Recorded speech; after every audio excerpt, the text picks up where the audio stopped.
Hey guys. This is what if Naruto killed Sasuke. A single act has a significant impact on Naruto. Now decisions made in the dark will come to light, while relationships will be permanently altered.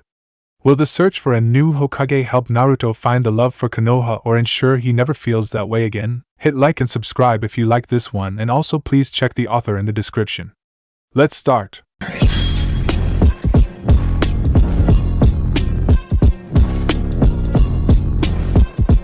Chapter 1. Thanks for meeting me. I know it's late, stated a blue-eyed blonde. No problem, Gaki, but what is this about? Questioned a potential future Hokage. Naruto let out a short sigh. I know this is a thing. I'm a child and you're an adult, but for the first 7 years of my life I was referred to as Demon Brat so often I thought it was my name, so if you aren't all that interested in saying my name, then can you at least find something else to call me? Sorry, Naruto, Tsunade said with a visible frown. So, is this round 2 in attempting me to come back to the village because I real? Before she could finish, Naruto interrupts. No, what you're doing is brave, even if no one is willing to admit it, Naruto said in almost a whisper. Tsunade, obviously surprised, does not know how to take this. She was not expecting this, and seeing her utter shock, Naruto continues. Yes, brave. You ever notice that no one ever labels an act cowardly when it's what they want you to do? How is that possible? Almost makes you think people label things in accordance with their own self-interest. Seeing Tsunade's continued surprise, Naruto can't help poking a little fun. What surprises you more, that I know a word like accordance, or that I'm aware of the concept of self-interest? Naruto asks through a series of chuckles. What the hell, Jie? Naruto. Where was this you yesterday? You looked like you were ready to fight me when I trashed the Hokages and the village, so why the turnaround? It's simple, that was for Jiraiya. It's an adaptive strategy. If people don't show me the real them shortly after meeting them, I won't show them the real me. Jiraiya wanted to act the super pervert instead of the shinobi I knew him to be, and when he trained me for the Chunin exam finals he was mostly interested in the fox instead of me. He made his choice, so I gave him what I give everyone else, the hyperactive loudmouth. And what have I done to earn your true self? People can fake being bitter and jaded, too, Tsunade says as she finally takes a drink. True enough, and who knows, maybe you're just trying to get a better deal before you agreed to be Hokage, but Jiraiya filled me in on your history and your sense of loss felt very real. If you can fake that, then I'm impressed. Okay, I think we've gotten a little off track here. Why is my self-imposed exile brave? Tsunade asks. Before answer, Naruto takes several moments and stares down into his drink, then states, because you're free. You served your village, but when the cost was too high, when you had suffered enough, you broke free of the system. It can't be easy for a senju to leave the village started by their clan. It couldn't have been easy for the most powerful kunoichi in existence to walk away. The old man used to talk about the will of fire a lot, and he may have believed it, but it was also self-serving. You walked away because you had enough when almost everything in your life would have told you to do otherwise. You didn't do the easy thing. I don't care what anyone says, getting out is brave. I wish I were that brave. Naruto, what happened to you? Why do you wish to leave the village so badly? Jiraiya made it seem like you wanted to be the Hokage, and it isn't easy to fool seasoned shinobi, so what gives? Tsunade-san, how much do you know about me? Naruto asks. Not much. Mostly just Jiraiya's impression of you, but I also know about the fox, which I'm guessing you assumed since you already mentioned it, Tsunade said with a smirk. Yeah, I figured you did, and even if you didn't, I'm just not sure I care to keep the worst kept secret in the elemental nations anymore. But yes, I house the fox, and because of it I am not particularly popular in the village. That's actually putting it mildly. I'm actively hated. By the civilians, by shinobi. I was isolated from most everyone in the village, and honestly that was preferable to the occasional bouts of physical abuse I'd experienced, Naruto expressed, matter-of-factly. Surely there are some people who cared for you and you them. Jiraiya mentioned you and Sensei were close, prodded Tsunade. Ha ha ha, Tsunade-san, you may want to stop relying on Jiraiya's intel, it isn't quite accurate. I was, once, close to the old man. I truly saw him like a grandfather, and believed he saw me like a grandson until I noticed he'd continually lied to me. There was also the fact that I've seen how he treated his actual grandson. What he showed me is pity, and what he wanted was for me to ease his guilty conscience. That's not genuine affection, that's being used, and he was entirely too comfortable with using me as long as he could dress it up in pretty words. Naruto said, barely holding back a sneer. Did you know I didn't know about my burden until the night I became a genin? Not only was this information provided to me by someone who wanted and attempted to kill me, but the emotional shock could very well have, if not for the intervention of my academy sensei. The old man's justification for not telling me is he wanted me to have a normal childhood, but that clearly had failed.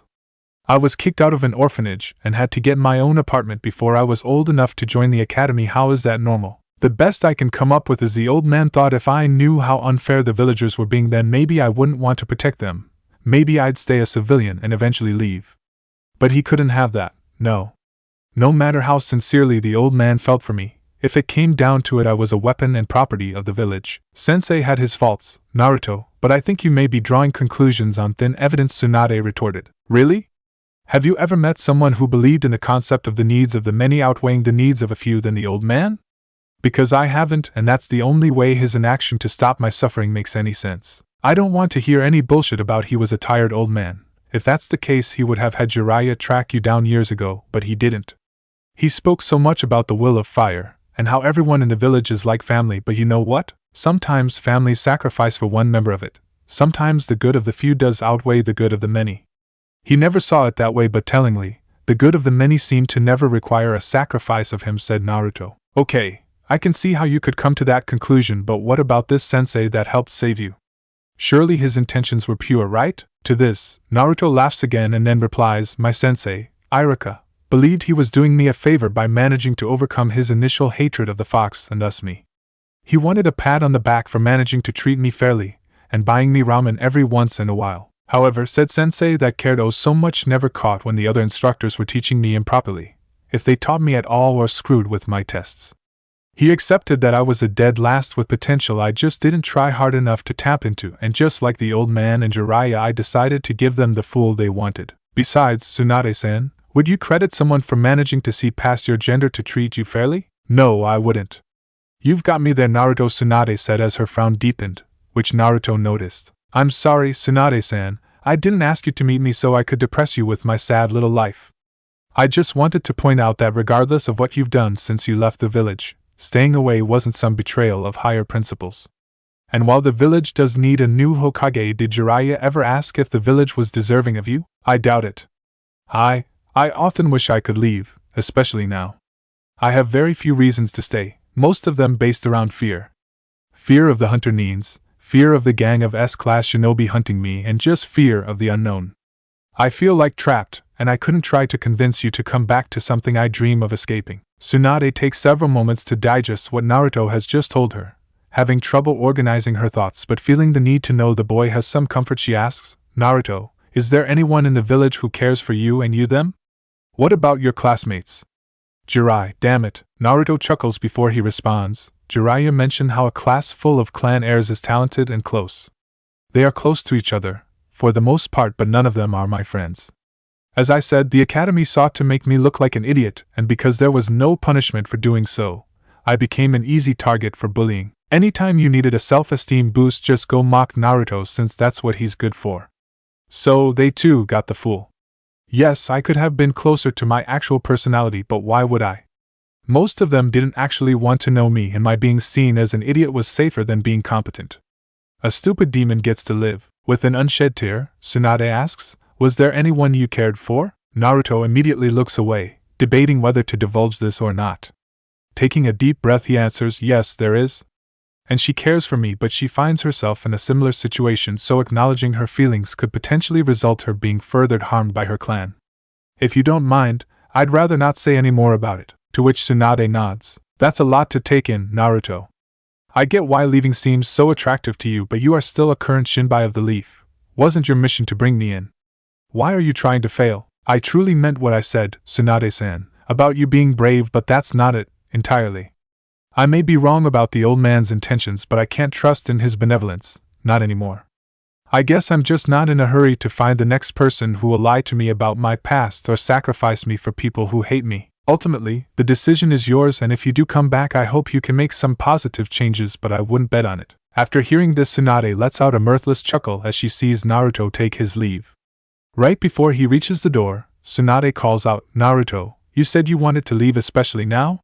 What happened to make your desire to leave greater than it was? Naruto looks genuinely shocked at the question. Taking a moment to collect himself, he asks, so, Jiraiya didn't tell you? Seems like he left out something important.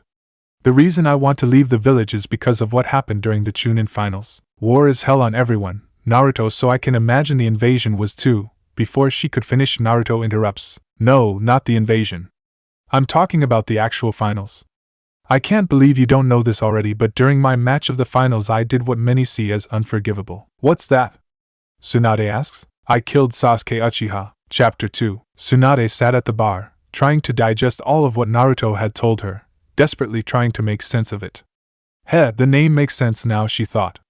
In 24 hours she had been asked to return home, to lead and protect a village that is seemingly quite different than what she left. Tsunade was the opposite of naive. Leaving through war will do that, but even in her justifiable bitterness she never thought Konoha would fall so far. And to think being visited by a certain snake wasn't the most alarming event of the day. Clearly, she needed to talk to Jiraiya and get a better picture of the village and a certain blonde-haired, blue-eyed genin. Just as she finished her thought, the Toad Sage himself sat beside her. So, how much of that did you hear? Tsunade asks, never taking her eyes off her drink. All of it. I followed him here. It isn't safe for the kid to be left unattended. The way the kid tells it, it rarely has been. Stated Tsunade. Jiraiya sighs, as if a lifetime of poor choices are coming to a head. Mistakes were made. Sensei believed in the village and their ability to recognize what Naruto truly was. I wanted an out, and being the spy master gave me the perfect excuse. The kid suffered, and while difficult I want to make it up to him and his parents, but apparently I haven't even met the real Naruto yet. Too bad, he seems like a sweet kid. I'm sure you'd like him, replied Tsunade. Way to twist the knife, I'm glad your shinobi skills haven't dulled, Jiraiya offered in an ear grunt. So, what happened at the Chunin finals? Of course I just met him, but Naruto didn't strike me as particularly bloodthirsty. Was it the fox's influence? I don't know. I was prepping for the invasion, and after that, Sensei and I were getting things ready for his retirement. I just know that Naruto killed Sasuke and that essentially ruined the invasion as planned. Wait, what? How could that have possibly affected the invasion? The Uchiha was the target of Orochimaru. He wanted the kid for his Sharingan. When Naruto killed Sasuke, not only did he ruin long-term plans, but the snake became enraged and darted to Naruto in an attempt to kill the kid. Initially the invasion was going to be Suna and Oto, but once Suna saw their Kazekage being impersonated, the senior Jonin put 2 and 2 together and turned on the Sound Ninja. Also, because he never got to fight, the Suna Jinchuriki did not have the chance to unleash his bijou, which we deduced was a major part of the plan. Jiraiya explained, I've yet to be given a reason to return to that village, if even their protectors are grossly mistreated. I'll see you tomorrow morning, Jiraiya, if for no other reason than to help Naruto. He clearly could use someone to talk to about the Chunin finals. And with that, both Sannin returned to the inn. Okay, that makes some sense, I guess. Why does Naruto believe killing the Uchiha is unforgivable? Tsunade asks. That's a much longer conversation, but the quick version is that the civilians treated the Uchiha like a tragic prince that was suffering beyond anyone's understanding. Being a pariah already, and I'm assuming Naruto feels like a marked man, Jiraiya said. Tsunade frowns briefly, which doesn't go unnoticed by Jiraiya. Well, is there anything else you can tell me about Naruto? Talking with Naruto leads me to believe you don't know your new apprentice very well. Low blows Tsunade. And yes, it appears my initial impression of and to Naruto left something to be desired. Sensei suspected that the kid was being sabotaged, and he wanted me to see if there was some potential there, and keep an eye on the seal, Jiraiya offered. What do you mean, Sensei suspected sabotage? He's the Hokage. How difficult would it have been to find out? He is the Hokage, but he's also bullshit. He's too busy to stop a child from being actively hurt, set up to die in the field, and you think an excess of paperwork makes this okay? No wonder he doesn't trust you or Sensei. No wonder he wants to leave. Tsunade said solemnly. I know. Sensei just told me the kid was the most forgiving person he's ever known. I thought I could start a relationship with him, and eventually tell him the truth and hope he'd understand while helping him improve how the village sees him. I knew he hid his hurt, but clearly I don't know how much of his true personality he hides. It's getting late, and I'm both too tired and too sober to solve this. I need to talk to Naruto tomorrow morning, and I'm assuming you'll want to, so why not call it a night? We can discuss returning then as well. In the distance he hears what sounds like someone finishing breakfast for the day. With a mischievous grin and all the stealth of a prankster king, he makes his way to the kitchen. Seeing his targeted blissfully unaware of his presence, he makes his final approach. Upon reaching her, he snakes his hands around her waist and kisses her gently on the cheek. Good morning, Mrs. Uzumaki. Good morning, Mr. Uzumaki, she says with a grin. I didn't hear the kids this morning. Where'd they get off to? Oh, they're with their aunt for the day, so we're all alone. I'll have to thank Hanabi later, but as for now, what should we do with this bit of free time? Naruto asks, grin widening. Why, I don't know, but I am open to suggest. Before she could finish, Naruto starts to kiss her neck. Why is it every time we get some time away from the kids your impulse is to make another one? Hinata asks, a smile matching his own. You wouldn't understand. Oh, is this a guy thing? No, not at all. I think I have a particular weakness for moon-eyed, indigo-haired beauties. Apparently there's no cure, lifelong ailment the doctors told me. Since when does the great Naruto Uzumaki go to doctors? Something about this doesn't add up. That should let you know how serious I am, Hina-chan. The consensus was that while no cure, I should likely indulge the impulse as often as possible to prevent any negative consequences. Hinata, turning toward Naruto, oh really? Well, if it's doctor's orders, several doctors, Naruto interrupted. Right, if several doctors have prescribed this, then I'd be remiss if I didn't aid in your treatment. All you have to do is wake up. What? Hinata's smooth, angelic voice was replaced by a gruff bastard's that doesn't know not to interrupt dreams about his Hinata-chan, apparently. There will be retribution, Naruto thought before surrendering to consciousness. I said wake up, Naruto. You're too young to need this much sleep, stated Jiraiya, as he shook the young genin. So, how about you create a shadow clone and kick your own ass so you learn some respect for a great shinobi, and I'll be here sleeping when you get back.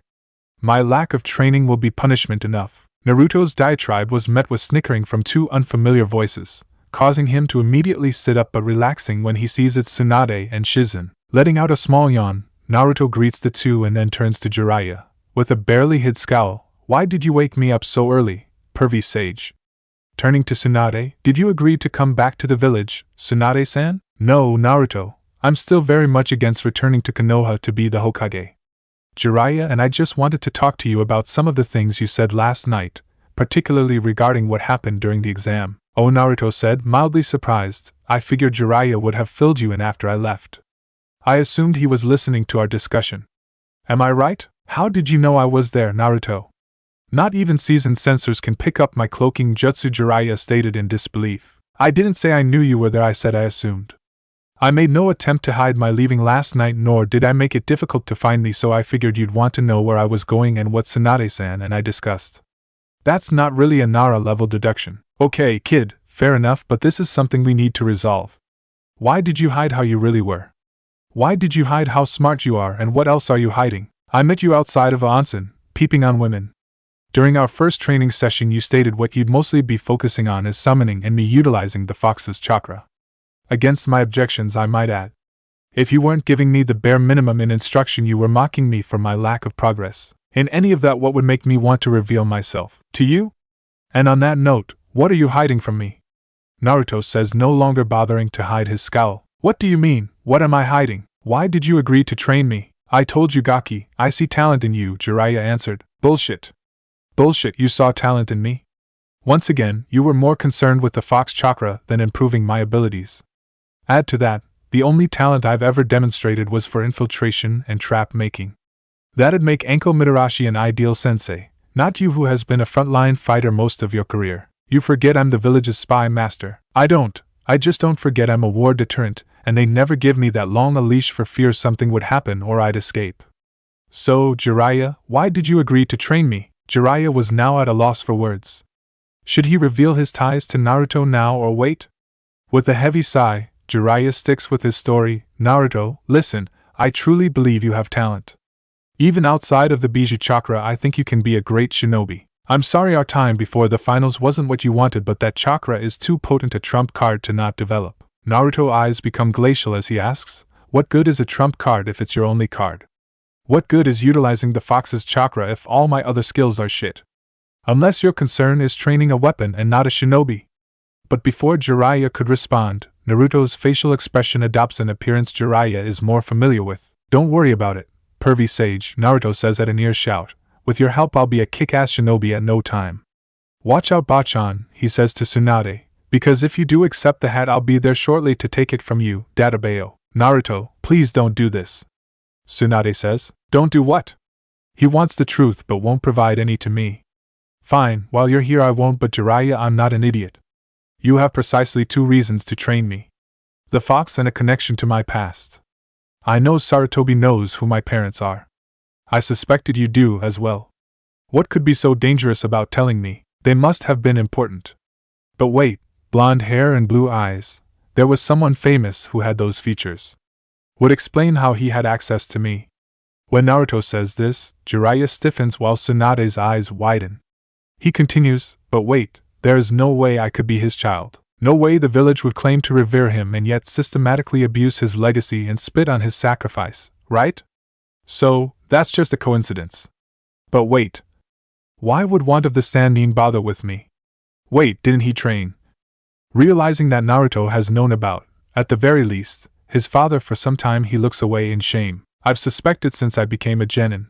Your reaction just confirmed it. I guess Sarutobi's bullshit reason for not telling me is out the window now, but don't worry. I'm not going to go spouting it. It wouldn't be good for me to do so, but if you wish to continue to treat me like an idiot, Jiraiya, I'll play the part. I don't have the leisure to turn away people willing to teach me, even if they aren't teaching me the things to make me a better ninja but a tool of the village. Naruto. I don't know what to say. I'm sorry, okay. Is the only thing each of the shocked adults are able to say. I said okay. I've had a month to come to terms with this. I'm not saying I necessarily forgive you, but actively being mad at you harms myself more than it does you, and I don't like walking around angry all the time. Waste of a life, so if you can agree to be real with me, I can do the same for you. Yeah, no problem, Naruto. Maybe later I can tell you about both your parents, if you're up to it. Of course, sensei. But I think we may be being rude to our guests. Tsunade-san, you stated you wished to discuss my Chunin finals match. May I ask why? Tsunade pauses for a moment, then proceeds, well, honestly, I don't know. It just seemed to be weighing you down, and I know how things like that can change you. It's not good to hold on to it. Oh, makes sense. I don't mind telling you about it. Honestly, it would be nice to go through it with a pair of objective eyes. But to start, Sasuke and I were assigned to the same genin team. Our relationship was rocky at best. He saw me as useless, and any time I demonstrated otherwise he became insecure in his own abilities, which he proceeded to take out on me. Our Jonin sensei, Kakashi, never saw fit to curb this behavior. I suspect he always wanted to use me and Sasuke's reaction to me to Sasuke's benefit while neglecting my personal development. With that said, will all combatants except Uchiha Sasuke and Uzumaki Naruto exit to the waiting area, stated the new proctor. Sasuke, wearing a black one-piece with his right arm bandaged, was wearing a smirk. What kind of smirk can be debated? Most likely didn't know there were variations of smirks because they were blessed to never have to encounter this particular Uchiha. Naruto, wearing black A&BU style pants and a black shirt with a red Uzumaki crest on the back, appears unsure, potentially nervous. Attempting to take a moment to calm himself, he is caught unaware when Genma announces, "Hi Jame." The Uchiha shoots off like a cannon, demonstrating much improved speed since the preliminaries, nearly too fast for Naruto to track. Only his reflexes keeps Naruto from taking a right hook flush on the jaw, managing to roll with the strike at the last moment. However, this is just the opening salvo of the Uchiha's onslaught. The initial right hook is followed by a left straight, that is narrowly dodged, but the action leaves Naruto out of position for the kick to the body, which he takes the full force of. Using the momentum of the strike, Naruto rolls and dashes away from Sasuke to create some space, hoping for the moment affords him time to strategize. Seeing a small break in the action, the crowd erupts over the initial exchange. The pause in the action doesn't last long as Sasuke rushes towards Naruto once again. This time, however, Naruto is ready. Every strike Sasuke throws awards him a small nick or cut from Naruto's swiftly drawn kunai. Small wounds across his arms may not have concerned the nascent Avenger, but the deeper cuts on his right leg, right above the knee, may limit his mobility, at least Naruto hopes. Preparing for another rush, Sasuke starts to speak. Why so quiet, though? Normally, we can't get you to shut up for a moment. You love attention, right? So why so silent? You can't be worried about losing, that was always assured, so what is it? Embarrassment in how bad you're going to lose. You've always been an embarrassment, so that can't be it. Come on, Naruto, speak up. Maybe it's because you realize no one gives a damn about you. To this, Naruto flinches. Yes, that must be it. Hey, can I tell you a secret, Dobe? Some of us knew. We knew the academy instructors used to screw with you. I knew, and if I did, then you have to assume Shikamaru knew as well, and yet no one ever did anything on your behalf but mock you. Hell, you think of the Hokage as a grandfather, and yet has he ever offered to train you, to help you be a better shinobi in any way? No? Why would he? It was decided that you would be the dead last, and no one bothered to challenge it. Hell, even you gave up and filled the position. No one believes you have talent. No one believes you can succeed. Hell, why would the Hokage put you on a team with people that actively hate you? During Sasuke's diatribe, Naruto fights back the tears. While having considered these points, having it called out and the view of hundreds still stings, but for some reason he can't bring himself to react. Face it, everything you want, I have or readily discarded. You so crave bonds and honestly have no real ones. And if there is something that you want in your future or someone, just know there would always be someone superior, someone more acceptable to make sure you never get it. Quit now, though. Don't make me expose you any further. Don't assume that what you try too hard to keep secret actually is. Naruto instantly knows Sasuke is now talking about Hinata, but how? They've always been careful. But beyond that, this arrogant prick has crossed the line. Before he can even ask, Naruto is covered in Biju chakra. I guess foxes don't like arrogant Uchihas either, and immediately closes the distance between Sasuke and he. Without his Sharingan active, Sasuke can't handle the barrage of strikes Naruto unleashes, and coupled with the kunai wounds, Sasuke knows he has to end this quickly. Using a shunsen, Sasuke stands atop an arena wall. Blazing through hand signs, the arena hears the sounds of birds chirping. He's using Kakashi's jutsu. He's planning to kill me. At seeing the jutsu, Naruto steels himself and withdraws a different kunai from his holster. A split second later and Sasuke darts down the wall and immediately heads toward Naruto. 50 feet out, Naruto tosses his kunai, appearing to miss Sasuke entirely. Closing the distance, Sasuke rears his hand back, prepared to stab Naruto, and just as he is about to touch the blonde, he is greeted with an explosion. Wait, how? How did you cause the explosion? Tsunade asks. The kunai I threw, that I used a kawarimi with it, answered Naruto. So, he ran past an explosive note and didn't know? Tsunade questioned. No, I've been practicing Fuinjutsu, and while not advanced I can do an explosive note. I spoke with a local ninja supply store and asked if there was a way to apply the seal directly on the kunai, something akin to what the yondaime used. After a few attempts we got it right, and that's what I used. Best thing is, the chakra used for the kawarimi was enough to trigger it, and the kunai acts as shrapnel. Some of it severed an artery and Sasuke bled out. That's pretty smart, kiddo. Thanks, Tsunade. Hey, Jiraiya, why are you so quiet? Something about that fight doesn't quite add up. Jiraiya takes a long pause as if narrowing in on his answer. That kid's diatribe. It feels wrong, almost too honed for a genin. What do you mean? It was Sasuke being his normal dickish self, stated Naruto. Immediately Tsunade shows recognition. No, I think Jiraiya has a point. Naruto, you likely wouldn't know this, but a basic interrogation tactic has 3 steps. 1. You undermine the subject's view of themselves. Secondly, you undermine their belief in close ties or bonds. Finally, you reveal a secret, something they'd swear you have no way of knowing. Jiraiya continues, it gives the illusion of control, that you have no way of hiding anything from said person. It is rarely used in direct combat because people don't stand around talking, but something artificial like the Chunin exams, it becomes a more realistic tool. He likely didn't just learn this, someone taught it to him, most likely. Kakashi, they say in unison. Naruto trying, and failing to control his temper, he used to be my on guard. There's no way Sasuke could know or even care to know anything about me. Kakashi was trying to get him to break me while arming him with an assassination jutsu. That goddamn son of a bitch. This goes past picking favorites. He crossed the line this time. The yondaime's prize pupil will pay for this, even if I have to go down with him to assure it. Gaki, calm down. You just get started on your training for the day. I'll get in touch with Sensei and have him question Kakashi, stated Jiraiya, trying to reassure his student. I highly doubt that'll do much good, but okay. Naruto quickly changes and heads out for the day. This is the village you want me to return to? Why would I ever do that? Since when do Jonin instructors sabotage their students with interrogation techniques? I don't know, but this is a sign the village needs a change. You could be that change, at least that's what I'm hoping. Chapter 3. In Konoha. You wanted to see me, Hokage-sama? Asked the cycloptic Jonin. Yes, Kakashi, I did. I just got a visit from a messenger toad. Both Jiraiya and Naruto know you gave Sasuke facts and training meant to break Naruto during the Chunin finals.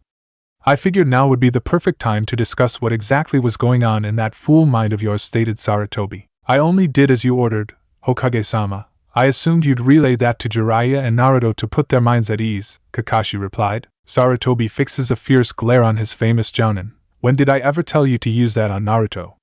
I'd never, especially not with a crowd to watch it. So, please tell me how you came to this conclusion. I'm more than happy to, Hokage-sama. See, when it was time for Naruto to graduate, I asked to take him on as an apprentice not only to pay back my sensei for all he did for me but to undo much of the harm your academy instructors no doubt did to his shinobi skills. I speculated that with his mindset and ability to learn through doing he'd easily be a mid-tier Chunin in 6 months, a year max. You informed me that I had to take a full team and it had to include that insipid Uchiha. Against all my objections you made it clear the only way I'd have what should have been my little brother on my team is to have Sasuke and Sakura, 2 of his worst tormentors. Kakashi pauses to keep from raising his voice but continues, you then informed me that you felt Sasuke was a flight risk but Naruto was a potential threat to the village and to neutralize both I should focus more on Sasuke and Sakura while stalling Naruto's development until you deemed he no longer posed a threat. Since I didn't want to continue to stall Naruto but I saw how Sasuke reacted any time he felt Naruto closing the skill gap, I decided that if Sasuke had a near-permanent mental edge on Naruto you'd allow me to finally train him properly. Sasuke would always feel he was a step ahead of Naruto regardless of how true it is and you would have both future issues resolved. Everyone would be happy. Where have I erred in my logic, Hokage-sama? So, you did this to teach me a lesson? You twist my orders and tell me you did so with the hope to eventually ignore them entirely?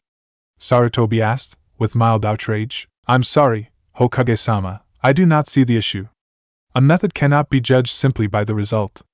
I made Sasuke promise to never use that jutsu, a jutsu I was encouraged to teach him, on a comrade. He did, essentially making the fight a death match and he lost. When Naruto gets back I'll explain everything and we'll begin his training in earnest, Kakashi said indifferently. Have you gone mad? No, you will not inform Naruto that I've had you delay him, he must never know I've made such a request. I fail to see why, Hokage-sama. You are retiring, surely you care not for the opinion of a single genin. Besides, I need straighten out my relationship with Naruto. I can't do that unless he knows everything, I'm sure you understand. At this point, the Hokage is weighing the benefits of outright murdering Kakashi, mostly for his casual indifference. Kakashi, I didn't delay Naruto out of a sense of malice. But after everything he has gone through, everything I failed to prevent I fear he may be a risk to the residents here. I know in the past he never fought back. He always tried to evade the villagers but his mastery of the Kage Bushin coupled with some actual skill, he could have assassinated half the council in a night, and we'd never be able to prove it. Hell, what would happen the next time a Hyuga elder crossed the line with Hinata? This boy could cause a civil war. So yes, I wanted him to find his love for the village, to rekindle his will of fire before he started to untap his potential. Only years of practiced professionalism kept Kakashi from scoffing. I don't think his love for the village is the problem. Amazing how you never seem to get that, Hokage-sama. It's actually understandable to not love people that actively hate you. His reasons for being shinobi of the leaf may not be ideal to you, but he never showed signs of wanting retribution. But you were always so willing to cause him immediate harm to avoid what you thought may happen in the future. More of the same, I suppose. You are dangerously close to insubordination, Kakashi. I'll remind you to watch yourself when speaking to me. And I know you aren't happy about Naruto's life up to this point, but I had an entire village to think about, and with what he contains, Naruto having little to no effective attachment to the village is a problem. The last of his professionalism slips. This has been over a decade in the making and Kakashi lets loose on the aged Hokage. I didn't have an entire village to think about. Tsumasen didn't have an entire village to think about. Mikoto didn't either. You kept him away from all those would have happily supported the boy. You left him to the worst this village has to offer and are punishing him for refusing to see the village in a noble light. Any number of people could have given Naruto a loving home, supposed threats from IWA or Kumo be damned. No, you chose this for him. You chose his misery and acted like buying him ramen made it okay. Sarutobi hangs his head in shame. When you're making this decision one at a time, you're putting out fires and you don't see a pattern. Yes, taking a step back I see what I've done. I see how having a limited view of Naruto's well-being and weighing it against the good of the village has put us in this situation. I'm not unaware that I've sinned against the boy, and maybe there were times I shouldn't have reacted as the Hokage but something else, but I've seen 3 shinobi wars and stared into the eyes of a chakra monster as it laid waste to my home. I watched the strongest leaf shinobi since the second have to sacrifice his son in order to stop a massacre beyond understanding. I just couldn't let that happen again. I couldn't let Naruto become a weapon for the clans or a ticking time bomb out for revenge. I couldn't let him be another Orochimaru, and through my duty I watched as the most open boy I've ever met became cold, and manipulative. I know his affections for me haven't been sincere for some time now. I just hoped I'd be able to reach him, but the truth is I could never give him the 3 things he wanted most. The reason people hated him, the identity of his parents, or a way to leave the village.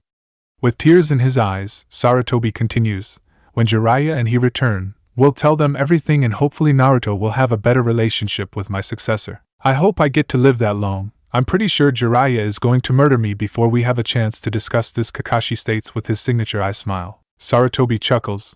I'll make sure to inform him to come straight to my office when he returns so no accidents can occur.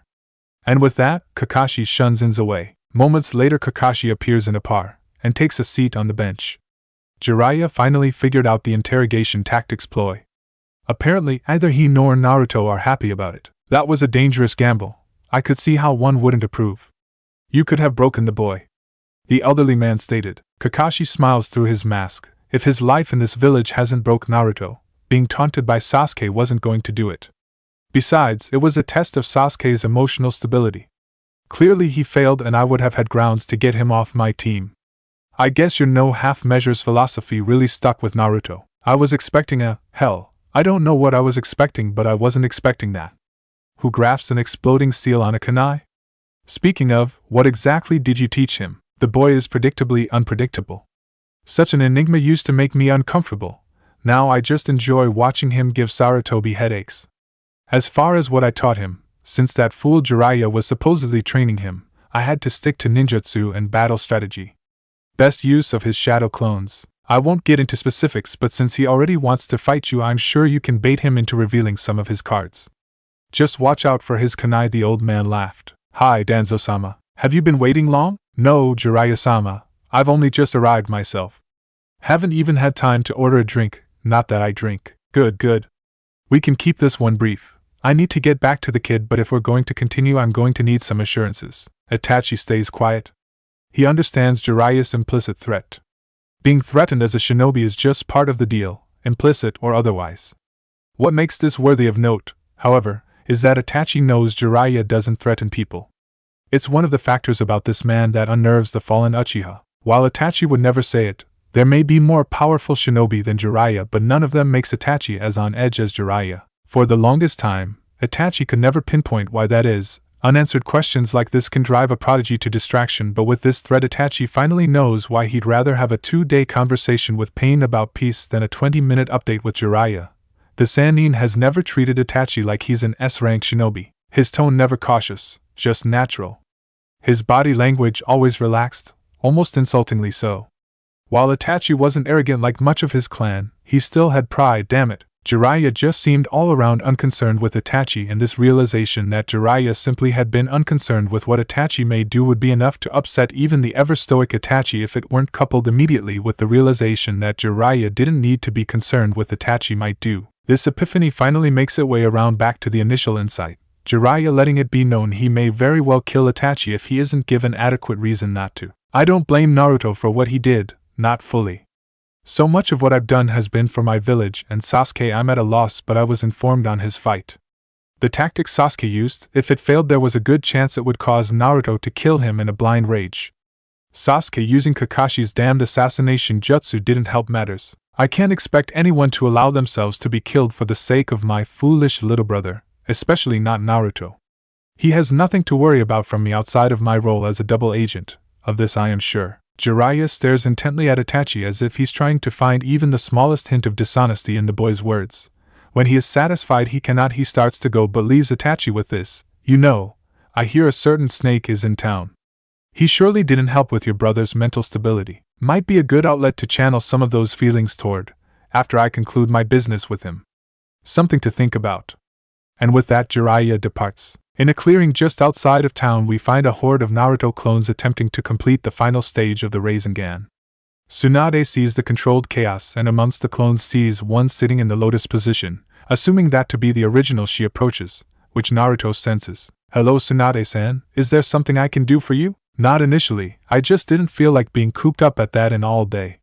Whenever Jiraiya finds me he never allows me to drink or gamble in peace, so I have to find alternative methods to spend my days. Until he leaves. Do you know why we haven't left yet? You gave him your answer. I'm not entirely sure what else we're here for. not that I'm in any rush to head back, mind you. Orochimaru contacted me just a few hours before Jiraiya and you found me. Jiraiya asked me to help him spring a trap on our former teammate and tried to deal with him once and for all. I may not want to return to the village, but it doesn't mean I want it to burn, and I haven't had a decent fight in ages, so I figured why not. Is all that Naruto says. So, I see your clones are trying to finish the Rasengan, but what are you doing? When I discovered that my shadow clones could transfer memory, I was elated at the potential, but what I quickly discovered was not only the harms of dispersing too many clones at once, but also I found it hard to retrieve certain bits of information. Facts and figures, mostly as skills or jutsu I'd be using shortly, were easier to recall. I figured since I don't have a photographic memory, I'd need to find a way to store this information, and it just so happens the Konoha library had a book on developing a mind palace.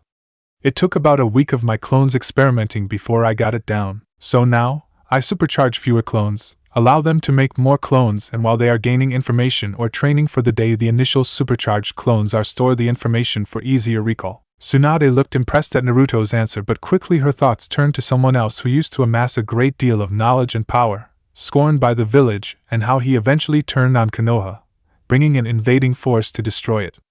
Tsunade hoped Naruto wasn't on the same path. Naruto, why do you train so hard? I know it isn't for the sake of the village, so what drives you? Naruto cocks an eyebrow at Tsunade's seemingly direct question, taking a few beats before answering. I'm not sure, I have just one reason, Tsunade-san.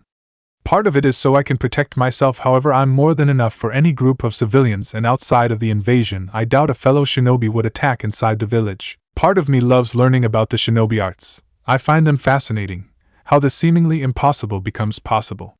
Another reason is because of my first C-rank mission. What happened? Normal C-ranks are just dealing with bandits and such, nothing major. Naruto laughs. Almost everything that could go wrong on this mission did.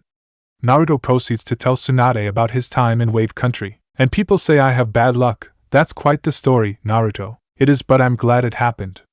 I know that as shinobi we often do questionable things for questionable reasons. Helping the people of Wave likely will never be what shinobi primarily do. But maybe it could be more of what we do. The idea of helping people who can help themselves and helping them to help themselves appeals to me. Wave is free now. What they become is entirely up to them, and ultimately it's because they found it within themselves to act. You sound like Jiraiya.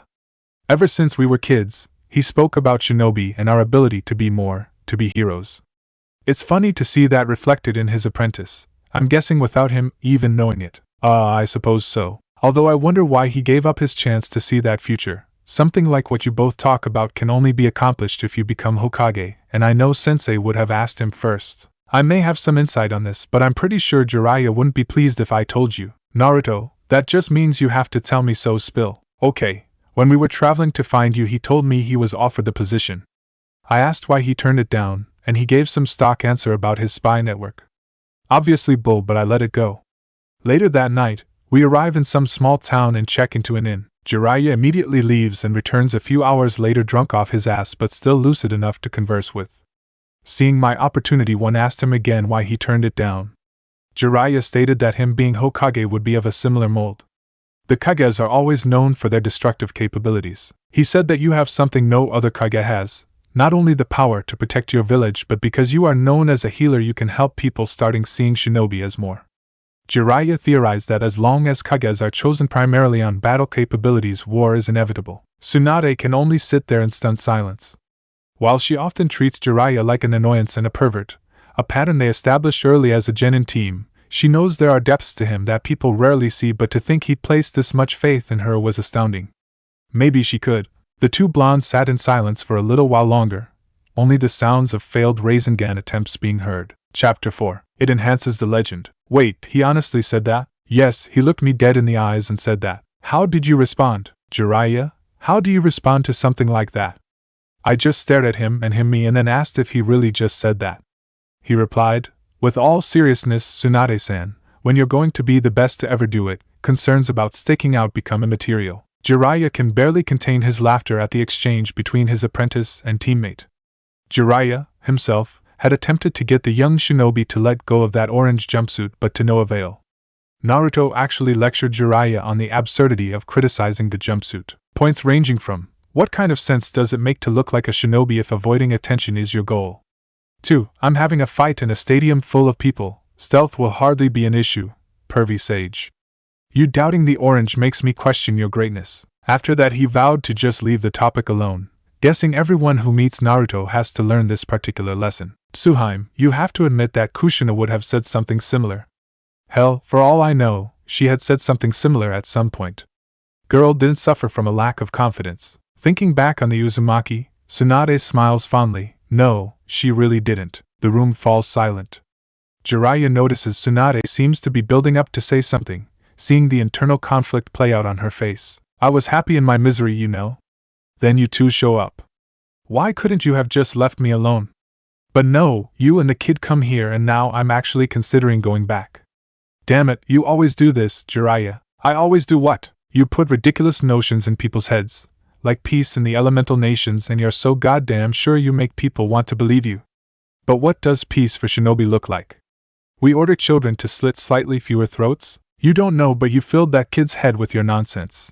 And he reminds me of Nawaki in so many ways, but also what Nawaki could have been if exposed to the darkness too long. Naruto, he's like afraid of his natural brightness, the sun that prefers cloudy days, and I don't understand how my village, the legacy of my grandfather, could do that to a child.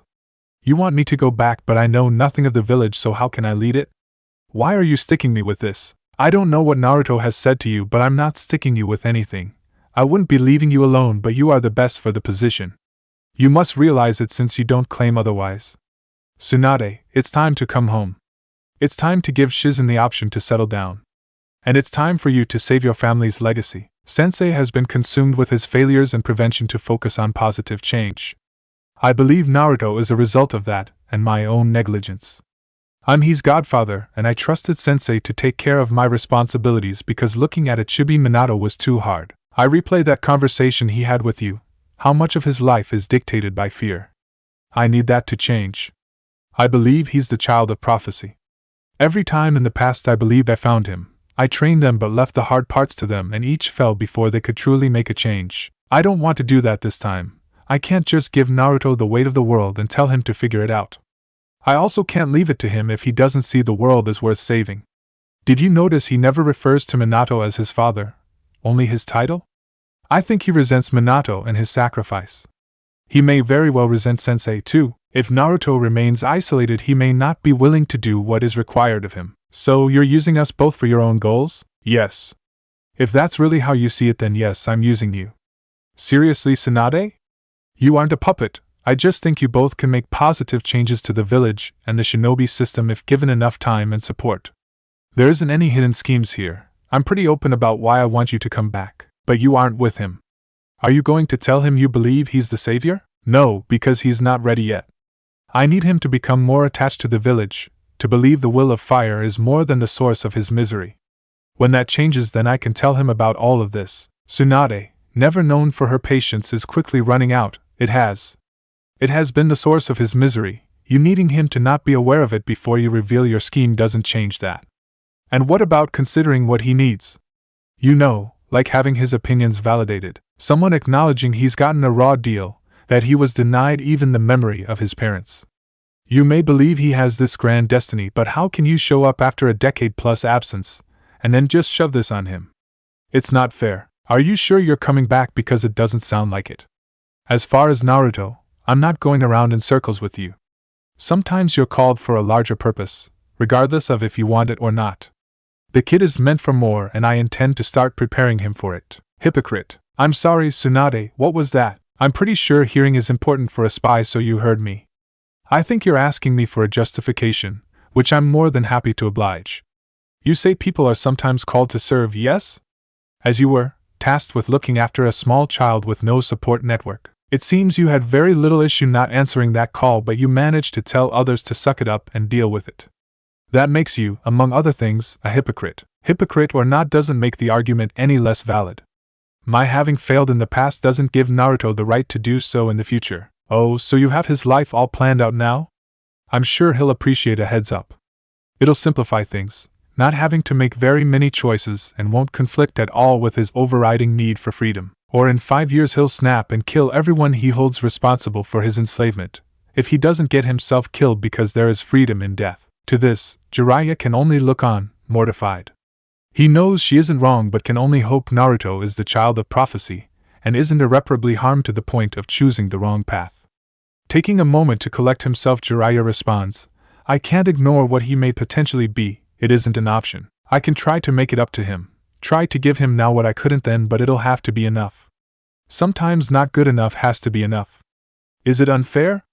Yes, it is, and he may resent me for it for the rest of his life, but the world doesn't care.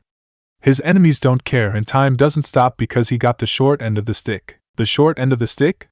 You arrogant asshole, that's what you call my life? And Naruto?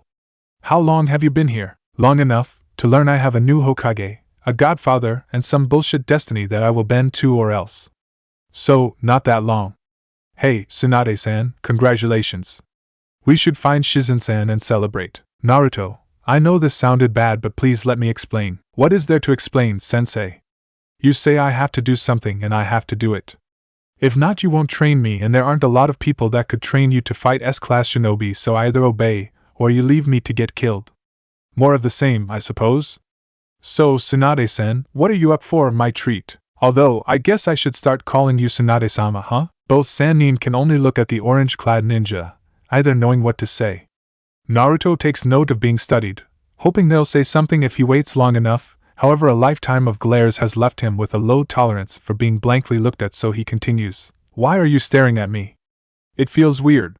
If you need some time to decide, I can come back in a bit, see what Shizen is up to. Any? Naruto, you've heard some things before you were ready, and I'm sorry for that and for being entirely dismissive of my life, when you made a point to not be a part of. Naruto interrupted. Yes, that. I'm so. No, you aren't. Which is fine. On no grounds can I actively fight a Sannin, so you'll get your way, but don't apologize for failing to manipulate me. It's inherently contradictory. I wasn't going to manipulate you. Yes, you were, Jiraiya. Tsunade chimes in. It seems like you and Sensei both string information along to Naruto when you think he will respond as you want him to. That's manipulation. Be honest, would you have told him about his parents if he didn't already know? Would you have told him you're his godfather anytime soon? I would have when he was ready. This information leaking could be dangerous. To this, Naruto could only laugh. So, I'm trusted to be a shinobi. I'm trusted to try to earn a promotion to receive increased security clearance, and keep it a secret, but not know about things no one had any right to keep from me? Also, if I'm your student, isn't the very act of being around you dangerous? I hate people who lie to themselves. You were going to string along information when I demonstrated I was sufficiently obedient. Just like Sarutobi. And hell, probably Kakashi if his plan wasn't to outright get me killed. What I don't get is the need to be so sneaky about it. I know what you want, I'm going to do it, so why continue to hide things from me? Because Naruto, it doesn't work like that. You aren't doing this out of love for your village or a sense of duty. You need to have those things to accomplish what I believe you can accomplish. As you are now, you're biding your time until presented with a better option. You may insist otherwise, you may even believe it, but I've been around too long to not see it. If people don't have something deeper driving them, something more than acquiescence, they won't have the determination to see it through to the end. Making you more powerful isn't enough. Tell me, Naruto, what do you believe in? That's none of your concern. But it is, and since she's going to be Hokage, it's her concern too. So, answer the question. Or if it is too broad, at least tell me if you believe in the will of fire. I've never seen the will of fire to know if I believe it or not. Nice dodge, Naruto. But conceptually, do you believe in the will of fire? Do you believe it is a viable philosophy? I believe it's a bullshit lie that cost me my parents for trash that wasn't worth their sacrifice. You happy? Can we go eat now? You never talk to me this much. Not even when you're supposedly training me can I hold your attention this long. I'm uncomfortable with the shift in dynamic. This isn't a joke, Naruto. Hi, Sensei. Naruto, for the first time after a long silence, Tsunade speaks up. Do you resent the village? Hi, but what about those you care for? What about what you learned during your mission in Wave? Having precious people in a hostile environment is giving people like Sarutobi and Jiraiya hostages or leverage. They'll eventually find a way to take them away from me because they always do, and since Jiraiya wants me to be a weapon for the village, how can I do that and protect those I care about from them? Blind obedience would seem to be the answer, and yet I'm being told it isn't enough. I need to lie to myself and call it something else. People always call me an idiot. My stupid teammates loved nothing more than to call me dead last, and yet I'm actively punished for demonstrating self-awareness. I can't win. You, Naruto, pointing to Jiraiya, probably preferred the little hyperactive idiot that was filled with so much love for his village he'd do anything to earn their approval. As if I have anything to prove to them. Every word of Naruto's answer pierced Jiraiya's heart. Hearing how angry and resentful he is toward not only the village or Sarutobi but him as well hurts the Sannin more than he could ever articulate. Searching desperately for any argument that could sway Naruto, but is coming up empty. The Toad Sage for the first time is truly afraid that all the choices made for Naruto have started him on a dark path, one they won't be able to change. Conversations with his sensei about the threat Naruto poses to the village are swimming in his head. Could sensei have been right, Jiraiya wonders. Tsunade, looking at the young ninja, sees not just her younger brother in Naruto but also sees a lot of herself. The fear of loss and sense of abandonment laced in Naruto's words were the same things that drove her away all those years ago. She understands that while it may take years for him to fully deal with these emotions, if left unchecked or handled improperly right now the harm may be irrevocable. Tsunade decides on a risky gambit. Naruto, how do you feel about your parents? I don't understand the question. I know very little about them. Hell, my mother may as not even exist as much as she's not mentioned in the village. Why do you ask, Tsunade-san? I'll answer that when you answer my question. How do you right now feel about them? Why does it matter? No one cared if I even knew who they were, so why does it matter? I told you I'd answer that when answer my question. Well, I'm not answering it.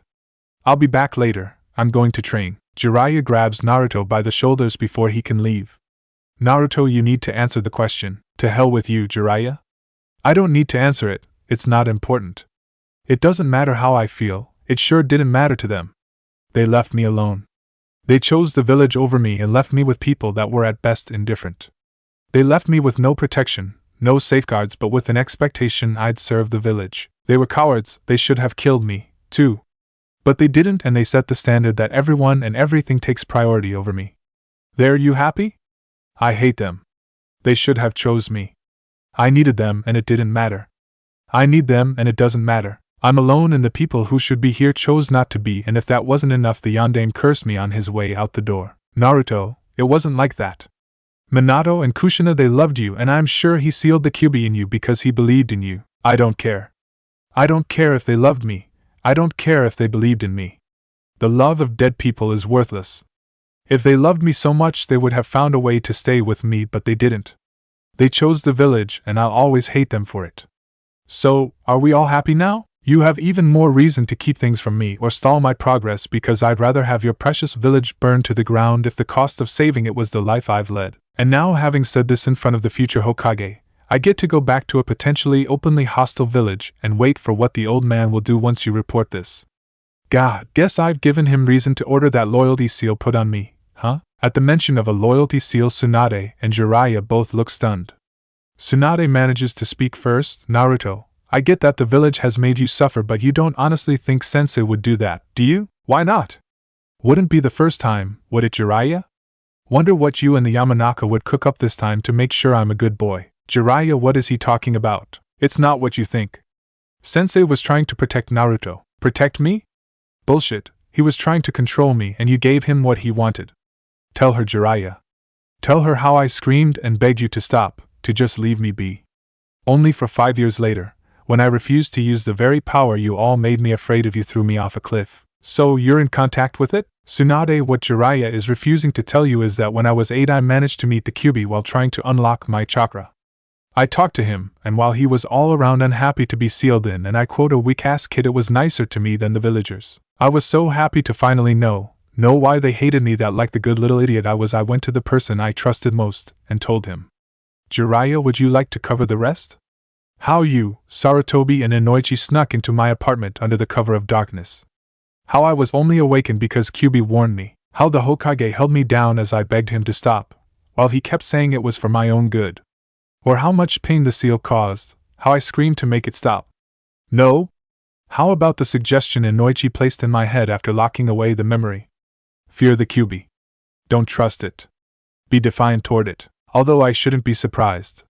According to the Kyuubi, Sarutobi had you do the same thing to my mother. Chapter 5. Injury is a fact of life for shinobi.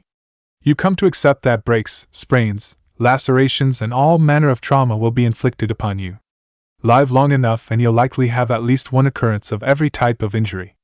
Living through this is as much being a shinobi as any jutsu, for shinobi are people who endure. Why, though, did it have to be the ribs? Tsunade could have given him a concussion or even cracked a kneecap.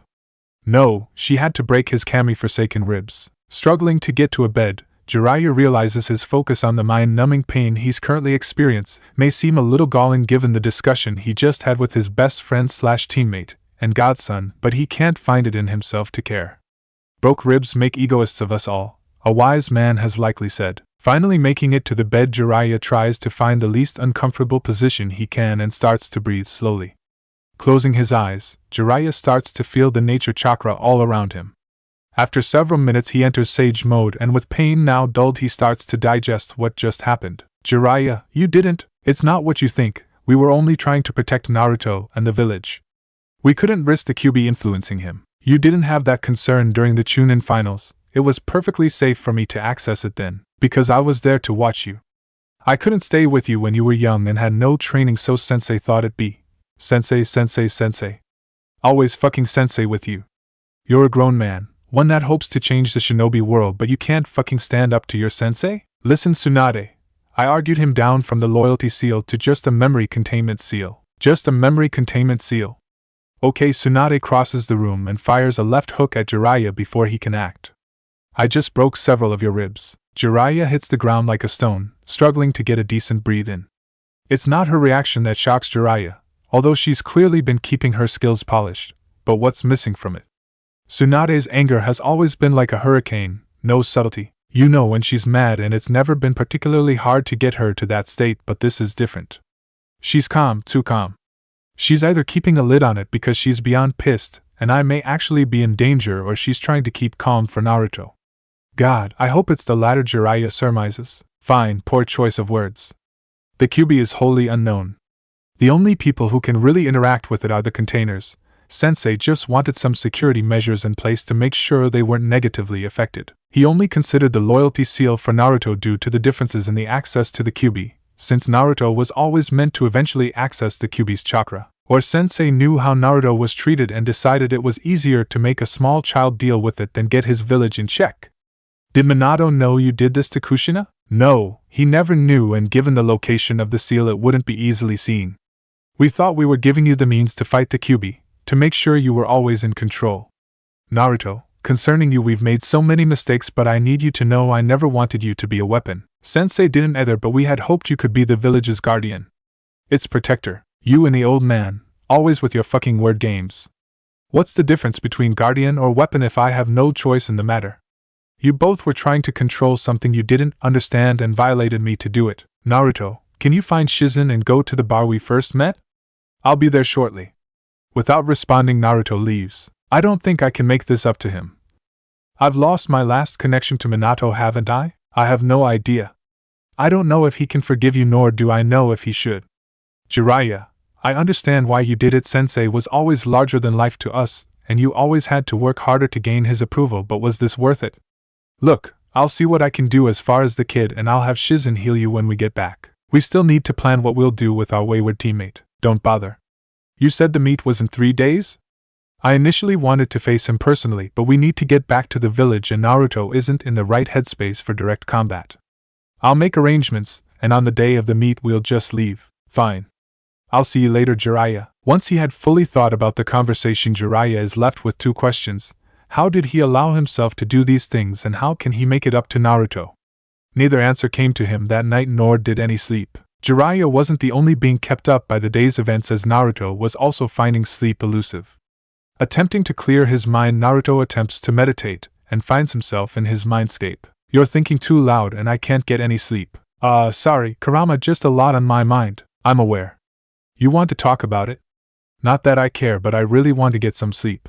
If you wouldn't mind. I'd normally go to Shino with this kind of thing, but a 100-year-old chakra beast is just as good. Thanks?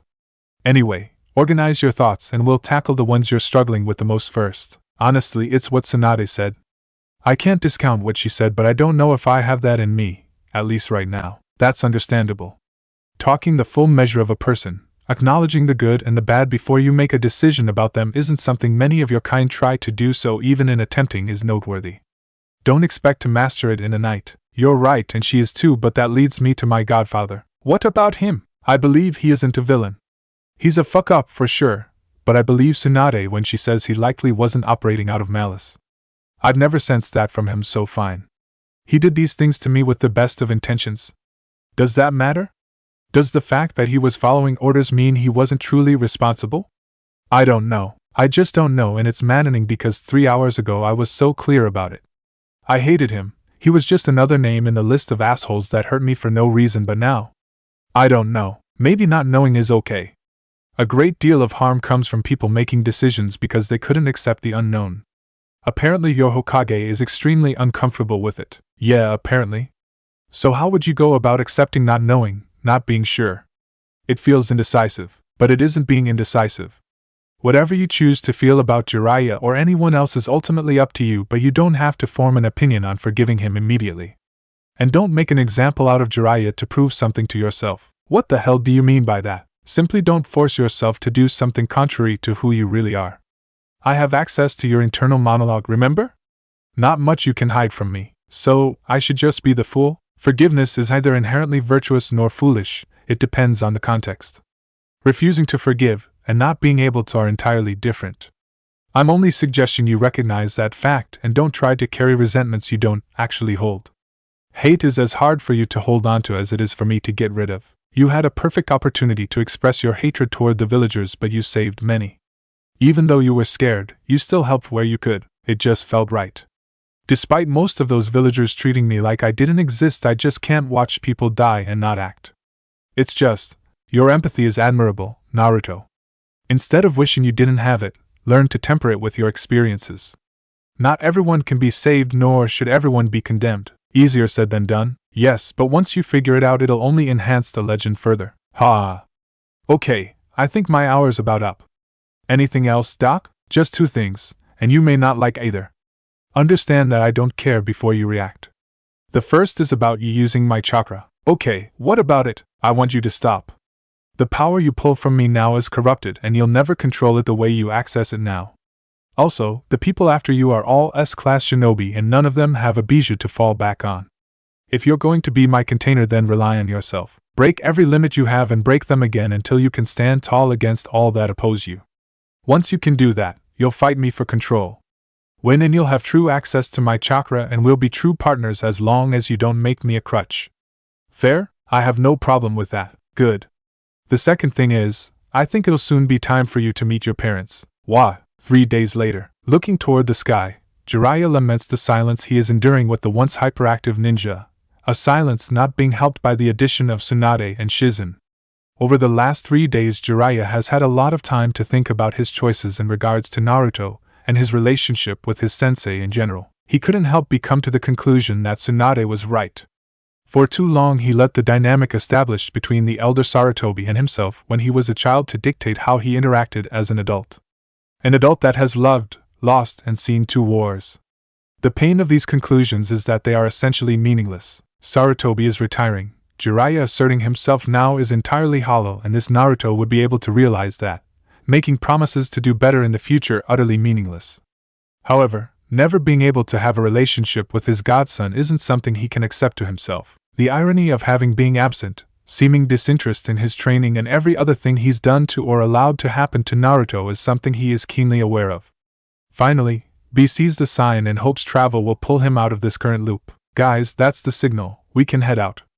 And with that, the group heads back to Konoha, all wary of the confrontations that await. 5 minutes earlier, in the clearing where Tsunade was to meet Orochimaru, we find 2 figures standing over 2 corpses. One covered in black flames, the other having his head thoroughly smashed.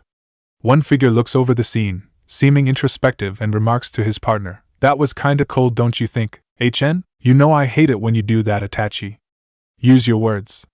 That's how people communicate, and you're a people." "Fine, Kisame, what in the act of ruthlessly murdering these 2 do you find to be especially repugnant? You didn't let him get any final words." "Well, I am a shinobi. Some may say a pretty good one." "Okay, and I get that, but when you went rogue you kinda agreed to some norms that we missing need follow. Some like Orochimaru deserve some last words, it's simple etiquette." "You cannot be serious." "I'm entirely serious. Look, Itachi, there are certain things that come with this lifestyle and the guys notice when you choose to not fit in. This better not be about that fucking arts, how?" "Kisame, I swear to Kami I'm not having this argument again. It's not art."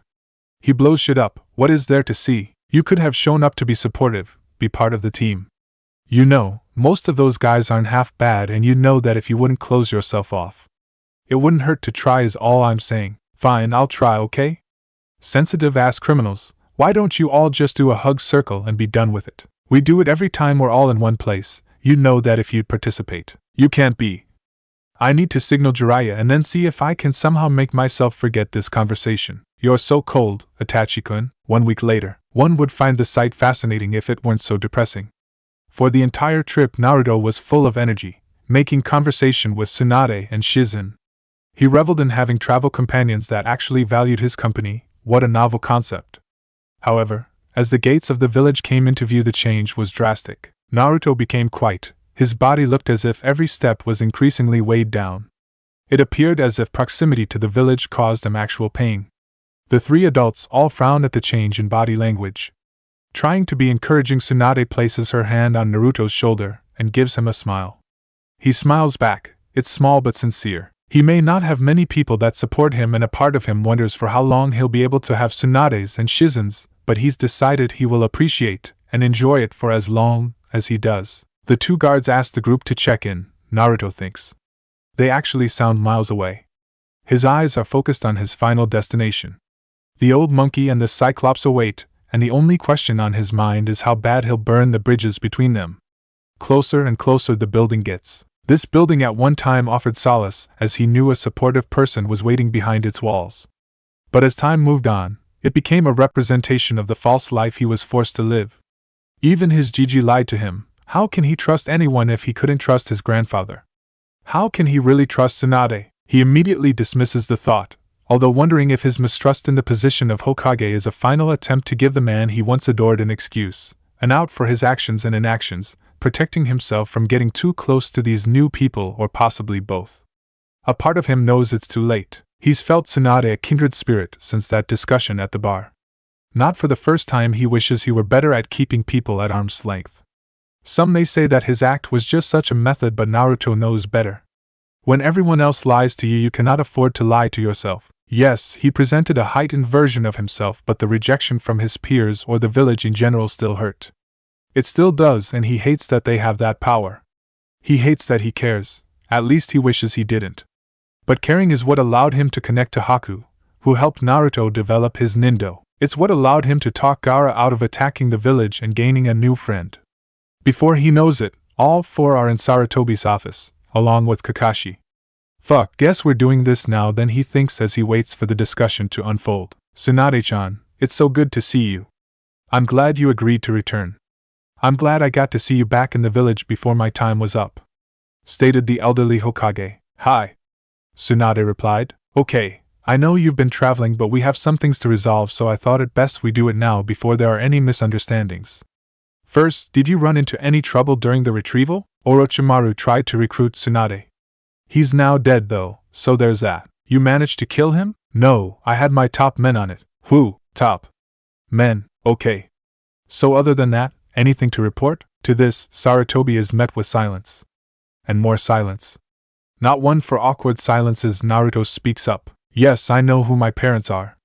I know you slapped a seal on me and had that Yamanaka bastard mess with my memories. I know Kakashi tried to get the team to break me psychologically, and I know you're one hateful, fearful old man. Startled to say the least, Sarutobi doesn't know how to respond, so he tries to deflect. How do you know these things? At least you aren't denying it, so there's that. Oh, I also know you did the same thing to Kushina, my mother, and Minato never knew. I would wonder what he'd do, but he orphaned his kid on the day of his birth, so I'm leaning towards he'd be fine with it. Village first and all that. Naruto, you need to understand that a shinobi is to have complete loyalty to the village. I could never be sure of that with that thing sealed inside of you.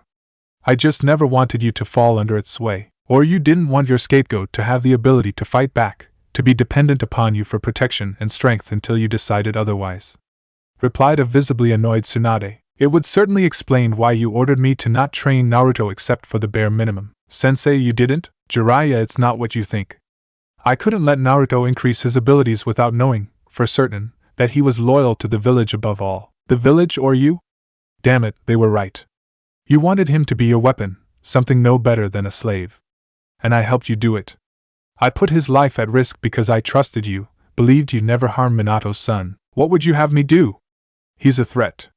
Why do you all refuse to see it? I see it. Behind those fake smiles and empty boasts, I saw the internal calculations behind his eyes. Cataloging every wrong done to him. How can I have someone that hates the village be put in a position to harm it? I can't make that mistake again. He's not Orochimaru, damn it. You've tortured him and stunted his development because you can't let go of your mistakes. If you were so incapable of letting go of your previous failures, why take the position back for 13 years? That's rich, Tsunade. And who was I to give the position to? You were gone, we needed Jiraiya in the field and no one else short of Danzo had the qualifications. So, it was up to me to keep the village safe. Maybe some of my methods were extreme, but no matter how you all feel about it, the suffering of one little boy is not more important than the village. You aren't even sorry. You let my life be hell and you aren't even sorry about it. You're so concerned with other people being like Orochimaru you never considered that he was just a lot like you. Watch your mouth, Naruto. Or what? You'll place more seals on me until I behave? Beat me into submission? Is that really how you see me? Am I just a villain to you, Naruto? In the background a poorly stifled chuckle is heard. The room turns in collective shock to see Shizen laughing, derisively at the Hokage's question. Is something funny, Shizen? Hi, Hokage-sama. Naruto once said he gets punished for being self-aware, and it's just amazing to see it in action. You emotionally tortured the heir of an Hokage because of you couldn't handle your own failures nor bother to control your village. It was easier to let them hate him. It was easier to punish his alleged lack of loyalty. You never questioned if he had reason to remain loyal. You never tried to give him a reason, but you demand he make you feel better about doing very little to aid him. Naruto, you don't have to stay here for this, it'll just go in circles.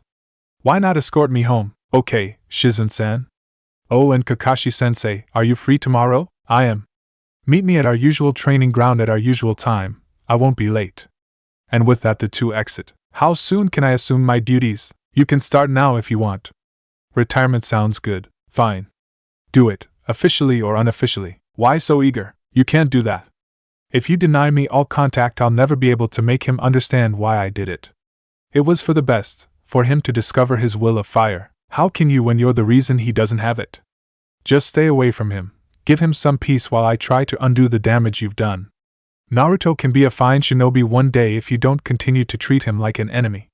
And while we're at it, I'm going to request you stay away from all shinobi matters. I don't know what happened to you, sensei, but I think you need some time away from all of this. So, you're turning your back on me too?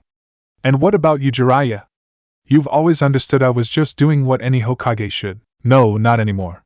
Following you, blindly, has cost me and I'm not sure I'll ever recover what I've lost. My belief in you has resulted in the last of my family not trusting me in the slightest. Both Sannin exit the office, leaving a once proud leader looking old and defeated. With an unshed tear he wonders, why can't they see? It was all for the greater good. Chapter 6. The next morning finds Naruto waiting at Training Ground 7 for Kakashi. Shockingly, Kakashi showed up 5 minutes after Naruto arrived. Yo! Naruto bristled at the casual greeting, in no mood for Kakashi's usual antics. No offense, sensei, but this has been a shit month and given what you tried to do during the Chunin exams I've been sitting on a deep need to punch you in the face. Understandable. So, let me get started. Sandaime-sama ordered me to not train you, after years of not allowing me to adopt you. The only way I saw to show him how absurd he was being was to heighten the contradiction. Did I think Sasuke could break you with the general information I gave him? No, not at all. Did I think the little psycho would try to kill you with my Chidori? No. I only wanted to point out how careless he was being with your life in a way he'd understand. The thing neither of us predicted is the very thing none of us can, you. An explosive sealing array on a kunai? Who does that, you little maniac? Seemed like a good idea at the time. Naruto said with a shrug. Why didn't he let you adopt me? You're nominally part of a clan but not a major one, no offense. Since when do you say things like nominally? I'm smarter than I let on and I have a lot more of those exploding kunai, so let's stay focused. Noted. As for why he didn't let me adopt you, do you recall those 2 worst attacks? Yes. You ever see any of those people again? No, nor would you have. Sandaime was concerned about how I'd react to your mistreatment. How are you still a shinobi then? 1. No one could prove a thing. 2. Even if they could, I'm a borderline S-ranked shinobi.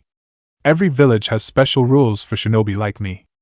How do you think Tsunade and Jiraiya were allowed to be out of the village for so long? Oh, and don't buy Jiraiya's bullshit about his spy network. No other major village's spy master runs their network like that. The Hokage allowed it because it's better to do so than have them labeled as missing mean and turn on us. Okay, so a lot of my dissatisfaction can be placed on Sarutobi, as if I need more reason to hate the old monkey. I can accept this. Naruto replies before narrowing his eyes. However, you tried to use Hinata against me. Even if Sasuke didn't know who or what he was referencing, I did, and I don't appreciate you doing it, even to prove a point to Sarutobi. May have went too far, but that play was meant for an audience of one. Had to press it because Sandaime-sama is hard-headed. Okay, but I'd request you never do that again. Shouldn't be a problem. By the way, what is up with you two? We're just friends, pervert. Sure. Kakashi replies, giving his trademark eye smile. Anyway, I know Danzo trained you between the finals, but I didn't get to see in what, nor would he tell me. Mind showing me so I can get an idea on your skills? Sure, Naruto said before creating a dozen shadow clones. 6 surround Kakashi and start to blur through hand signs, shouting in unison, Earth style, Earth wall.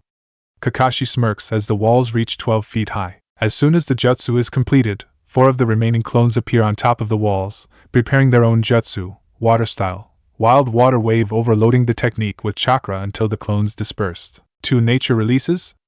Impressive, Kakashi thinks while dodging the brunt of the water attack. Now the real Naruto and the 2 clones that hung back appear atop of the ear walls, wind style. Drilling air bullets all called out, forcing Kakashi to dodge and try to escape, but when Kakashi starts to climb the mud wall he feels 2 hands start to pull him into the wall. Impressive, Kakashi thought, having never considered using the double suicide decapitation technique in such a way.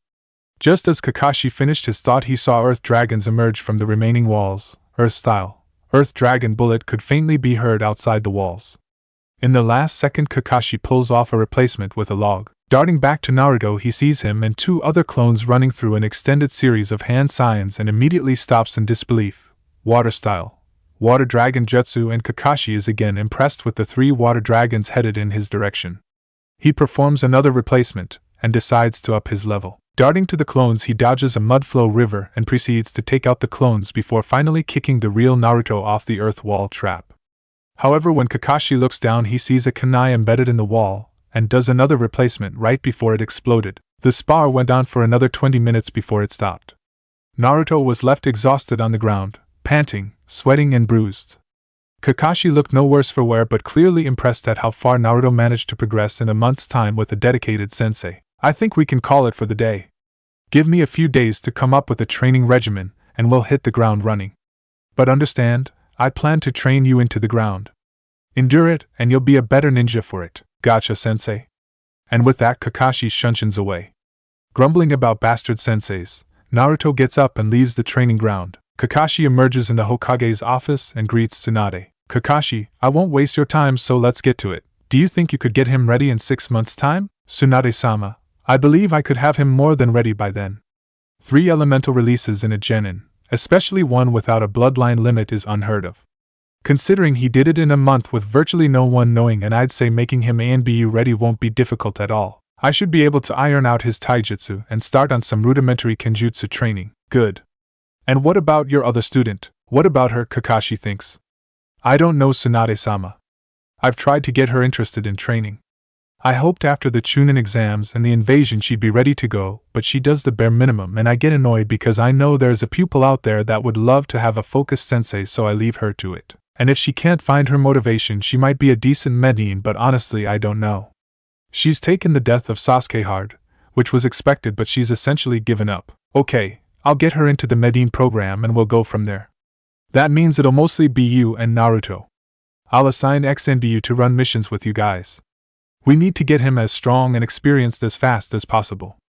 Kakashi, do not fail me. Hi, Hokage-sama, Kakashi says and then exits the office. Meanwhile we find Naruto at his home away from home, whispering sweet nothings to his first love. Oh, how I have missed you. Thanks, Naruto, we've missed you as well. I'm talking to the ramen, I am Chan. So you want that to be your last bowl? Sputtering, Naruto tries to recover but fails miserably, leaving I am to laugh at the poor knucklehead. As Naruto dives, a fellow ninja sits in the seat next to him. Whiskers, the girl says. Buns, he replies. Shrimp. Panda. The 2 remain silent for several moments, eyeing each other incredulously before both start laughing. Where have you been? I haven't seen you since before the invasion. I know, I'm sorry. Jiraiya took me on a mission the next day. Speaking of which, you should be nice to me given you're about to fall madly in love with me and forget all about that tight-ass Neji. Pfft. First of all, I'd never fall in love with someone shorter than me. Secondly, who says I have a thing for Neji? Besides, I'm not your type, she said in a huff. It's just so obvious. You're all like, Neji-kun can't be beat. His unnaturally tight ass makes his juken more powerful than anyone's. It's a shame, you'd really want to know. I was even considering introducing you to, choosing to ignore Naruto implying she was a fangirl. Tenten asks, oh, and who is this mystery person? Oh, just Tsunade Senju, the Godame Hokage. Naruto, if this is a prank, you know I'll hurt you, right? Like, I'll just hurt you. It'll be my new job. I know, and I'm not. She's who we had to bring back, and she's pretty cool. The two old friends continued to discuss Naruto's mission and what Tenten had been up to since the invasion until they parted ways, agreeing to meet up sometime soon for a training session. Naruto made his way back to his apartment for a much-deserved nap. A few hours later, Naruto was awoken by a knock at his door. Scurrying to the door, he was greeted by an ANBU. Uzumaki-san, the Hokage has requested your presence. Okay, I'll be there as soon as I freshen up. Thank you, Nico-san, and with a curt nod the ANBU officer shoo-shined away. Quickly hopping into the shower, Naruto wonders what Tsunade-sama could want. After exiting the shower, Naruto used a lower power wind jutsu to dry himself off, got changed into a black shirt with a red Uzumaki spiral at the center of the front, some black shinobi pants and black shinobi sandals, then ran to Hokage Tower. 10 minutes and one knock on a door later and Naruto found himself standing in front of the newly appointed Hokage, along with Kakashi, Danzo, and Jiraiya. Hello, Hokage-sama, you summoned me? Yes, Naruto. I wanted to discuss a few things with you. First, would be your actions during the invasion. Sarutobi-sama did a thorough review of the actions taken by every Chunin hopeful since the exam was ruined. According to reports, you provided dozens of shadow clones, mostly focused on getting civilians and academy students to shelter. One report stated that while you were concerned you would be a target for friendly fire, you followed the orders of your superiors and helped one in direct combat, killing 10 combatants and injuring many more. She also states that you demonstrated a proficiency with wind, water, and earth-style ninjutsu. Due to these reports and actions above and beyond the responsibilities of a genin, Uzumaki Naruto I, Tsunade Senju the Godame Hokage award you the rank of Chunin. Naruto was speechless. Of all the reasons he thought he could be called here, gaining a promotion was not one of them. Everyone in the room sees his surprise and all smile. Now, Naruto, you've earned this rank, but things will only get more difficult from here. For the next 6 months you will be training and doing higher-ranked missions with Kakashi and other shinobi of my choosing. Should I deem you ready, you may lead some missions unaccompanied by a jounin. The reason for this focused training is not just to make up for what Sarutobi did but also to get you prepared. Should Kakashi, Danzo, and myself deem you ready, you will be granted an invitation to join the ANBU. Should you pass the trial period, you will be a full member of the ANBU for no less than 3 years. During that time you will have periodic training sessions with Jiraiya at MT Mayaboku, with your final year spent mostly there except for the occasional mission. I don't know what to say. Thank you, Tsunade-sama. Don't thank me yet, this is going to be hell. I won't lie to you, but we need to get you as powerful as we can so we can face the Akatsuki. I don't plan on being passive where they are concerned. I'd like to use some time to gather information and then proceed to hunt them down. Allowing them to dictate the pace would be a mistake. Now, Naruto, is there any part of this you have a problem with? Please be honest. Hi, I don't know how invested Jiraiya will be as a sensei.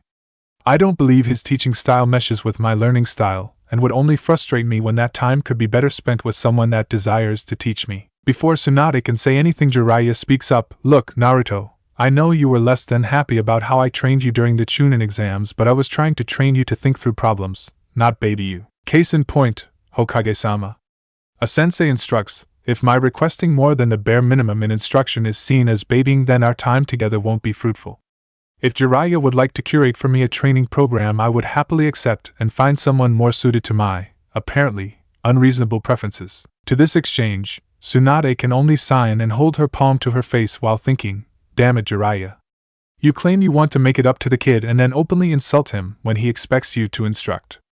Naruto, we can decide on that later, but for now take this. Tsunade hands him his Chunin vest, and goes celebrate. I'm giving you the next 2 days off. After that, meet Kakashi at your usual training ground at 7 a.m. Hi, Hokage-sama, and thank you again, Naruto says while making his exit. What is wrong with you, Jiraiya? What do you mean? Do you actually want to have a relationship with Naruto, or do you just want to ease your guilty conscience? Tell me now, because I won't stall his progress to make you feel better. I don't want to stall his progress, but I have my way of doing things. Yes, I'm aware of your way. It includes leaving him alone for hours so you can stare at asses and tits. That's not instruction. It worked with Minato. So? No, seriously, so what? It worked with Minato. Minato was a genius and it allowed you to be lazy. Congratulations. Naruto isn't Minato, and since your first impulse is to bring up a man Naruto is conflicted about, at best, I'm inclined to rethink your role in his training. You can't do that. Why can't I? Because he's my godson and he'll need my knowledge. Knowledge you have little interest in imparting. I'm not going to even acknowledge him being your godson. That hasn't seemed to matter to you for most of his life. I've made mistakes, but I'm not going to apologize for them to you. You've known him for 5 minutes and what, you're his defender? Someone has to do it. Might as well be me. Although I'm not entirely sure why we're having this discussion. I'm Hokage. You retrieved me for that very reason. I have to do what's best for the shinobi under my command, and stunting Naruto to make you feel better isn't high on my list of concerns. So what, you want me to just hover over him? He's an adult. He has to learn to think for himself and stand on his own 2 feet. Are you situationally deaf or stupid? There is no need for insults, Tsunade. That boy became proficient in 3 elemental releases in a month without you knowing. That didn't happen by magic, and even with proper guidance it is still something one must figure out for themselves. So, what is this insistence of yours that your way is right and true? Because of Minato? You ever been told to not judge a method by a single result? Because you'd probably survive if I punched you out this window, but does that make flight by my fists a safe mode of travel? Danzo, you trained him for the Chunin finals. What can you tell me about Naruto and his learning style? He's a natural kinesthetic learner, which could make him prone to trial and error to solve things. However, that doesn't make him incapable of learning or understanding theory. You just have to explain it in a different way than you would for most people. He has an incredibly creative and inventive mind that almost rejects convention by rote. If your explanations can manage to get on his wavelength, then you'll find a sharp mind that can have an almost unnaturally intuitive grasp on subjects. Admittedly, it took me a few days to get used to it, but once I did, he made incredible gains. Could you give us an example? Yes, Tsunade-sama. He was having trouble with the first exercise for wind release manipulation, but with his determination he would just try to power through. I asked him to stop and take a break so we can try to work through it a different way. So we talked for about 10 minutes. Near the end he asked me how it felt to mold wind chakra. Admittedly, I had no response. I'm an experienced wind user, so I don't think about how it physically feels to do so he handed me a leaf to do the exercise. Once I described not how I thought about molding the chakra, but what it physically felt like, a light bulb went off. He had the exercise completed no more than an hour later. He had the first exercises of both water and earth done within the next day. Once I likened the theory to something tangible, that each nature release feels differently, he was able to take that idea and apply it to the needs of other exercises. Once he established a feel for the nature release, molding the chakra for the jutsu seemed almost too easy for him. The second exercises of each release, while more difficult, were still completed by the end of the second week. Oh, the horrors! You had to talk with your student. Oh no! He'll never be self-reliant. Okay, Tsunade, I get your point. Look, I've always been laid back and believed you should allow a student to find their own way, just offering nudges to keep them on the right track. And how many students have you had that have actively been sabotaged? Also, Naruto created an exploding kunai. Kakashi didn't teach him that, and no one made him do it. This idea that he isn't self-directed is you justifying negligence. We're going in circles. You're all dismissed while I think more on your involvement, Jiraiya. Just understand that it isn't your right but my permission that determines it. Oh, before we leave, Hokage-sama, Naruto is quite the admirer of your uncle, Tobirama-sama. I wouldn't be surprised if he eventually asked for any notes, or works on his final water manipulation exercises. To this, Tsunade could only smile. Thank you, Danzo. And with that, all 3 parties exited. As Naruto is taking a stroll through the village, he notices that he isn't receiving as many glares as he normally does, and some are actually smiling at him. Weird, he thinks before his thoughts are interrupted. Wondering why they aren't glaring at you as much? I actually was, Anko-san. How'd you know? Because I've experienced it as well. When you're a social pariah but things start to change for you, it can be disorienting, seeing near complete hate, or indifference slightly shift to mostly hate and a little acceptance. Word got around about what you did. Yes, that's what I was afraid of. Oh, you mean the Uchiha? He was the golden boy during peacetime. Civilians may be many things, most of them no pleasant, but that short-sighted self-interest worked in your favor. Once the invasion started, caring about some clan they never actually interacted with became significantly less important. It doesn't mean some won't take issue with it, but many more are concerned about their families, businesses, and the like. So, that's all it took? If someone had only told me, "You're funny, kid," oh, I almost forgot, thank you. It seems I got promoted mostly due to your post-invasion report.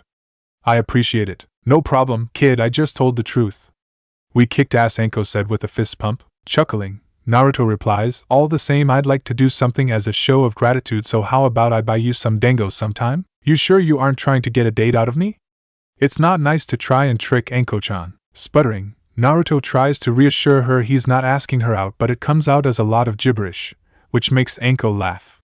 Seeing she's had her fun, she grabs Naruto and hugs him tightly, enveloping him in her boobs, and accepts his offer. As she dashes off, she faintly hears Naruto muttering, "Arrow Snake Lady," trying desperately to get his blush under control. Naruto continues his walk as he sees two people he had really hoped to not have to deal with.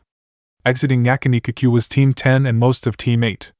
She may not have been the first to notice him, but she'd, of course, be the first to say something. "Naruto, what are you doing with that Chunin vest?" Rolling his eyes, as he hates obvious questions, showing I can pull off anything, Ino. "Dobe, did you get promoted?" Sighing, "Yes, Kiba, I did get promoted, and how are you?" "Why did you get promoted?" "The exam results were cancelled. For my actions during the invasion, Ino." "Congratulations, Naruto-san." "Thank you, Shino. I still can't believe you got promoted when no one else did." "That's utter crap. You weren't even in the finals, Kiba." "Why are you so emotionally invested in this?" "Because you're the dead last." "God, you're fucking useless." "Our academy rankings mean shit. We aren't in school anymore, dipshit, so get over it, Genin." "You will not pull rank on me. I'll still kick your ass." "Troublesome." "Yes, Kiba, assault a superior officer." "I'm sure that'll work out well for you." "Shut it, lazy ass. Kiba has a point. You aren't better than us, Naruto. Especially not after what you did to Sasuke." "Ino, I'd say you're an embarrassment to your clan, but your whole clan is trash. If you saw the fight between Sasuke and I, then you know I did nothing wrong, so I suggest you find a way to deal with it, because I won't be apologizing nor discussing it with you. Your prince is dead but can continue to ignore you from the afterlife, so what changed, really? Naruto, you bastard. How could you insult my clan and say that?" "Easy, ask your dad his policy on forcibly altering the memories of children as they beg him to stop. Tell him Naruto told you to ask." "Now I'm done talking to you." "I'm not finished yet," Kiba replied as he attempts to grab Naruto before being stopped by Choji. "Kiba, if you don't shut your fucking mouth, I'll shut it for you. I'm sick of you, mediocre talent but always running your mouth. You couldn't beat me when I had a seal suppressing my chakra on me. What makes you think you'd be a challenge now?" Just as things were about to escalate, the Jounin sensei for both teams arrive. "Enough!" barked Asuma. "What the hell is going on here?" "Simple, someone needs to put a muzzle on that bitch." "Oh, and Ino should talk less, too," Naruto replied. "Uzumaki, since you've clearly been promoted, you should do better." "Are you fucking serious?" "Look, I was minding my business when Kiba insulted and threatened me, and after being reminded to not assault a superior officer, he attempted to attack me anyway. So, how am I now responsible for his actions? Also, Uzumaki? You refer to no one else by their last names but me. What's your problem with me? What have I ever do to you? I'd like an answer to that as well." Everyone turns to see Kakashi, face in his orange book. "I'll deal with Kiba, but you should still walk away." Now, the other two Jounin are looking at her like she's grown a second head. No, a superior officer does not walk away nor turn the other cheek. Subordinates stand down, and everyone knows this. Seeing that her response wouldn't fly, she relents. "Okay, you're right. Kiba was in the wrong and will be punished. As for the other thing, can we talk over there?" Kurenai says while pointing to an alley. "Fine." The two relocate to the alley and Kurenai takes a deep breath before speaking. "I do owe you an apology, Naruto-san. I'm sorry for my rudeness. While I know you are not the fox, I did lose some family that day and had never been more terrified before or since.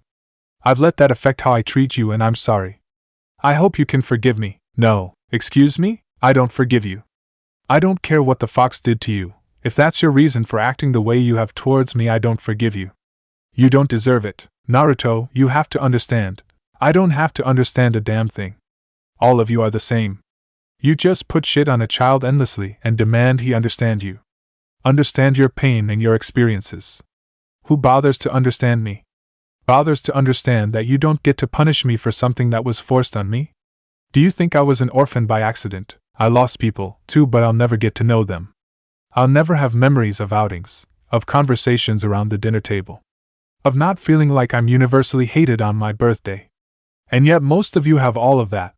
And on top of it you get to take out your frustration and redirect your sense of loss onto a defenseless kid. So, no forgiveness for you, you hateful bitch. You stay away from me and I'll do the same for you. Before she can respond, Naruto runs off, leaving Kurenai speechless and shamed. As Kurenai walks back to the group, she sees only Kakashi and Asuma still there. Kurenai, are you okay? What happened? I tried to apologize for how I've treated him, and he declined it. I tried to justify myself, and it didn't go over too well. He called me hateful, and I can't even disagree. I've always been cold to him, telling myself I was being professional, but that wasn't true. I acted like his mere presence was corruptive. Kakashi, I'm sorry. I never considered how I'm just one of many, how my actions don't occur in a vacuum. I hope he can forgive me one day, as I will do better. Honestly, Kurenai, I don't know. He may have just been keyed up and let his temper get away from him, but once he cools down things may change. There's a lot that's been revealed to him over the past month, so any hint of unfairness will set him off for the near future. We have the Sandaime to thank for that. What did my dad do? I thought he and Naruto were close. Fighting back a scoff, Kakashi answers, Asuma, you should really talk to him about the decisions he's made. Naruto didn't have to be an orphan, nor did his skills have to languish as they have. What Sasuke said at the exams was true. Teachers did actively sabotage him at the academy, but the rest was the doing of your father. If you ask and he won't tell you, I will. But in the meantime, you both need to get your genins in line. Trust me when I say none of them individually are a match for Naruto, and the next time one attacks him he'll know he has my permission to zealously defend himself. Open season on Naruto Uzumaki is officially closed. Do with that as you may. Damn it!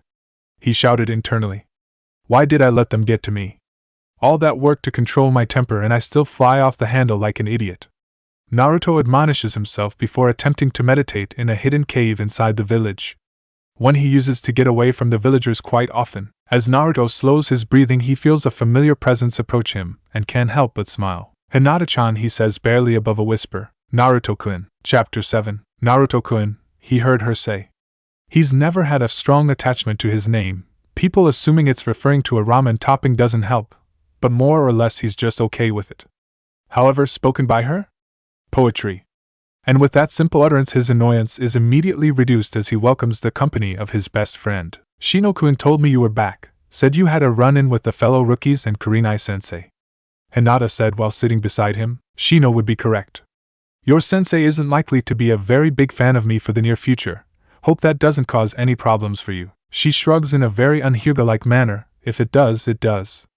No sense worrying about the rains of tomorrow today. Very sage-like, Hinata-chan. If this kick-ass shinobi/clan heiress thing doesn't work out, you may want to look into motivational speaking. I'd roll my eyes, but seeing as how you aren't looking at me, the effort would be wasted. If you had called it troublesome, I'd have to check for a henge. Baka, she said through a giggle.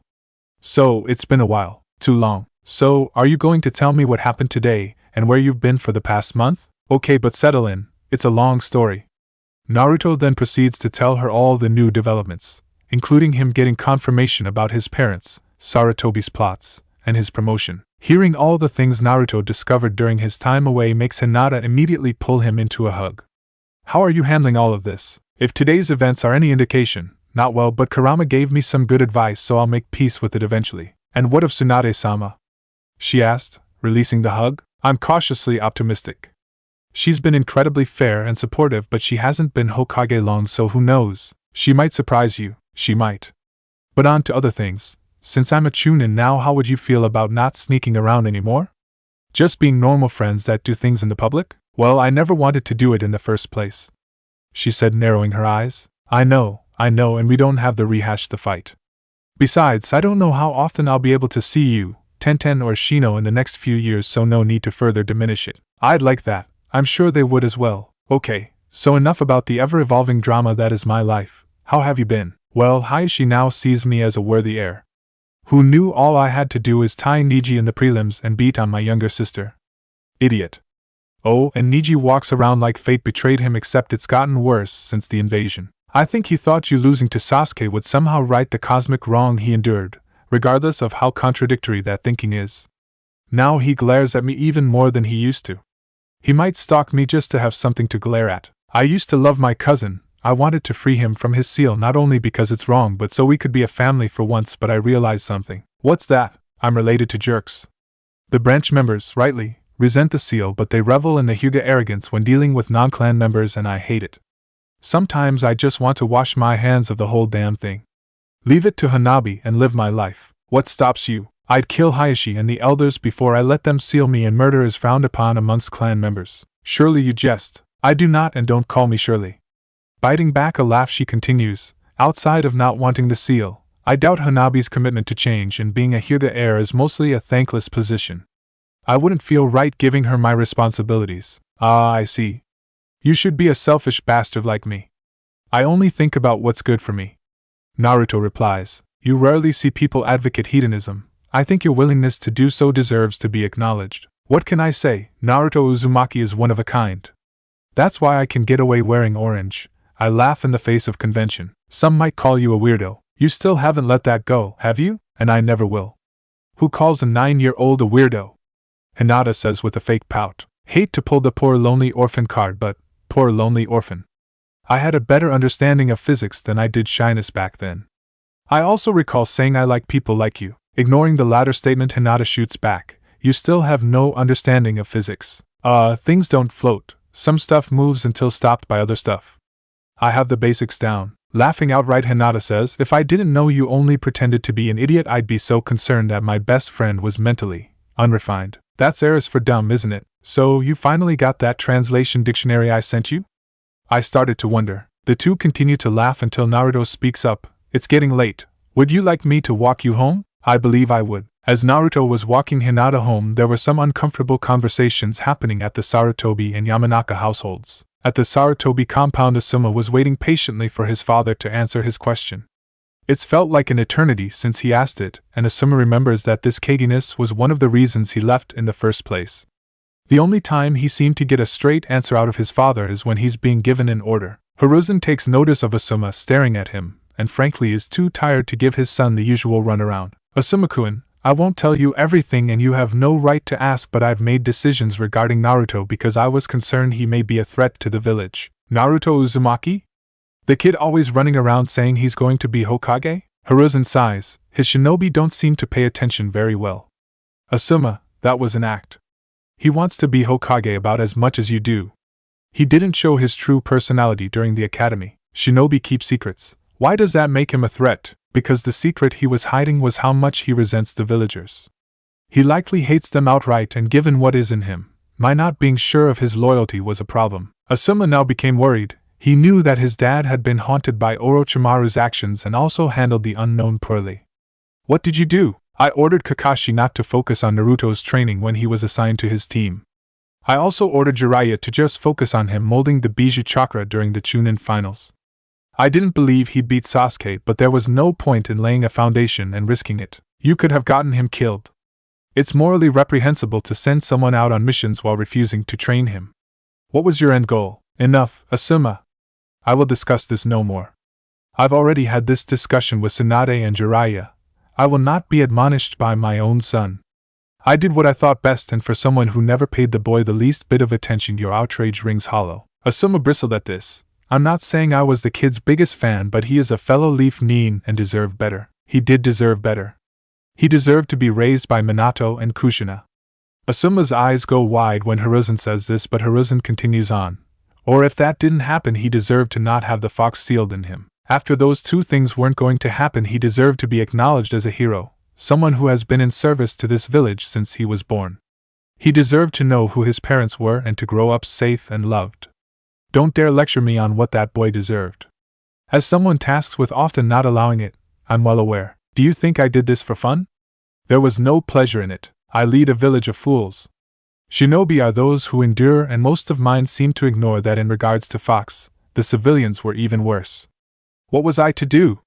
Make people be nice to Naruto? Make them not hate him, make them allow their children to be friends? Or should I have let Kakashi take the boy only to have him disappear anyone that looked at Naruto wrong?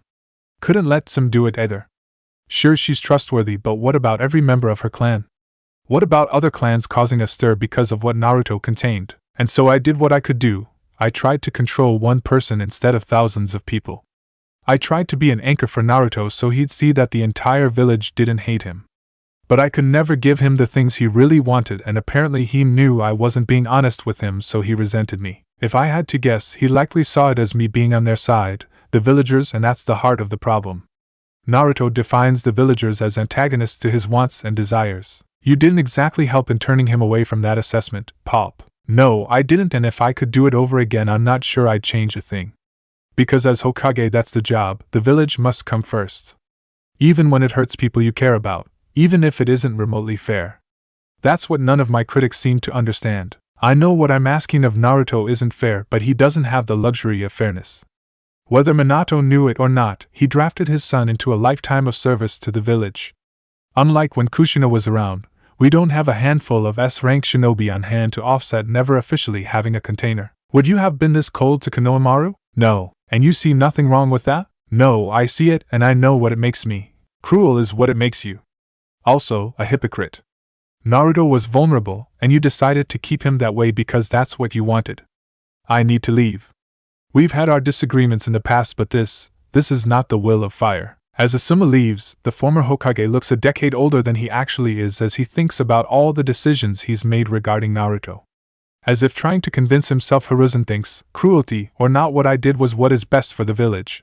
But even he is starting to lose faith in that. At the Yamanaka residence, Inoichi is having a much shorter but no less uncomfortable discussion with Ino, wondering how to sate the girl's curiosity without committing a capital offense. Look, Ino, I really can't go into specifics about this. Naruto experienced something possibly tragic and the Hokage felt it was safer to suppress the memory. But you always told me that kind of manipulation on an underdeveloped mind was dangerous. And it is, but not acting was more so. What happened then? Sighing for the 5th time, I can't tell you that. I'm guessing Naruto regained his memory I suppressed, and the night I suppressed it. If he hates me or the clan for it, I can't blame him. For the time being, Ino, just avoid Naruto if you can. His feelings toward me is not without reason, but I don't want him to take it out on you. This also means you can't provoke him because he may take any opening to act against you. This is Naruto, the class idiot. I doubt he'll remember by tomorrow. It'll be fine. If you really believe he's an idiot, then I need to up your training. Your observation skills are lacking. Walking back to his apartment, Naruto can't help but smile. Today was largely a good day, capped off by catching up with Hinata.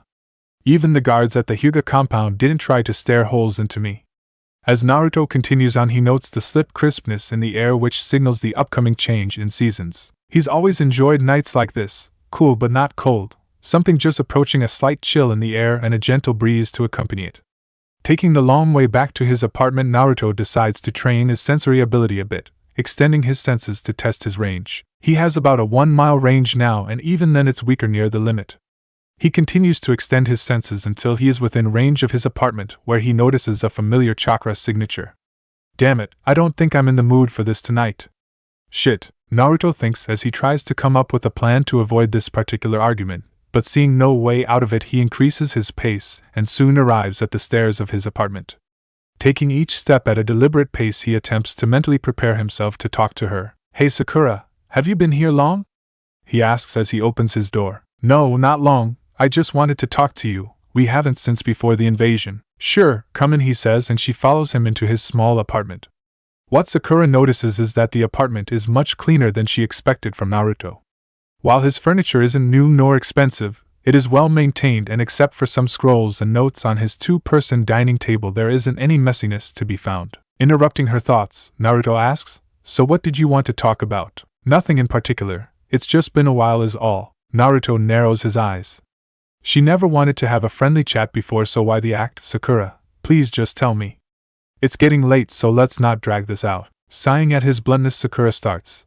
I don't know what to say. I've been recommended to the Medine program by Kakashi-sensei and been told that Team 7 is finished. What happened? How did we end up like this, with Sasuke dead? We were all friends. Before he can choke it back, Naruto lets slip a laugh, which did not go unnoticed nor appreciated by Sakura. Before she can comment, Naruto interjects, We were never friends, Sakura. You never wanted to be my friend, and I highly doubt you'd be this broken up if the team had managed to kill me with Kakashi's jutsu. That's not true, Sakura says at a near shout. We were becoming closer. No, we weren't. You two mocking me over every little thing is not what friends would do. You trying to hit me isn't what friends would do. You never wanted me on your team, and your only concern was Sasuke. Don't rewrite history now, Sakura. Fine, Naruto, we weren't friends but we were teammates. Don't you care that you killed your teammate? Not in the slightest. Sakura goes wide-eyed at Naruto's response. You were always jealous of his skill and of his status. I bet you felt vindicated, which if you don't know vindicat, you defining it for me makes you a bitch.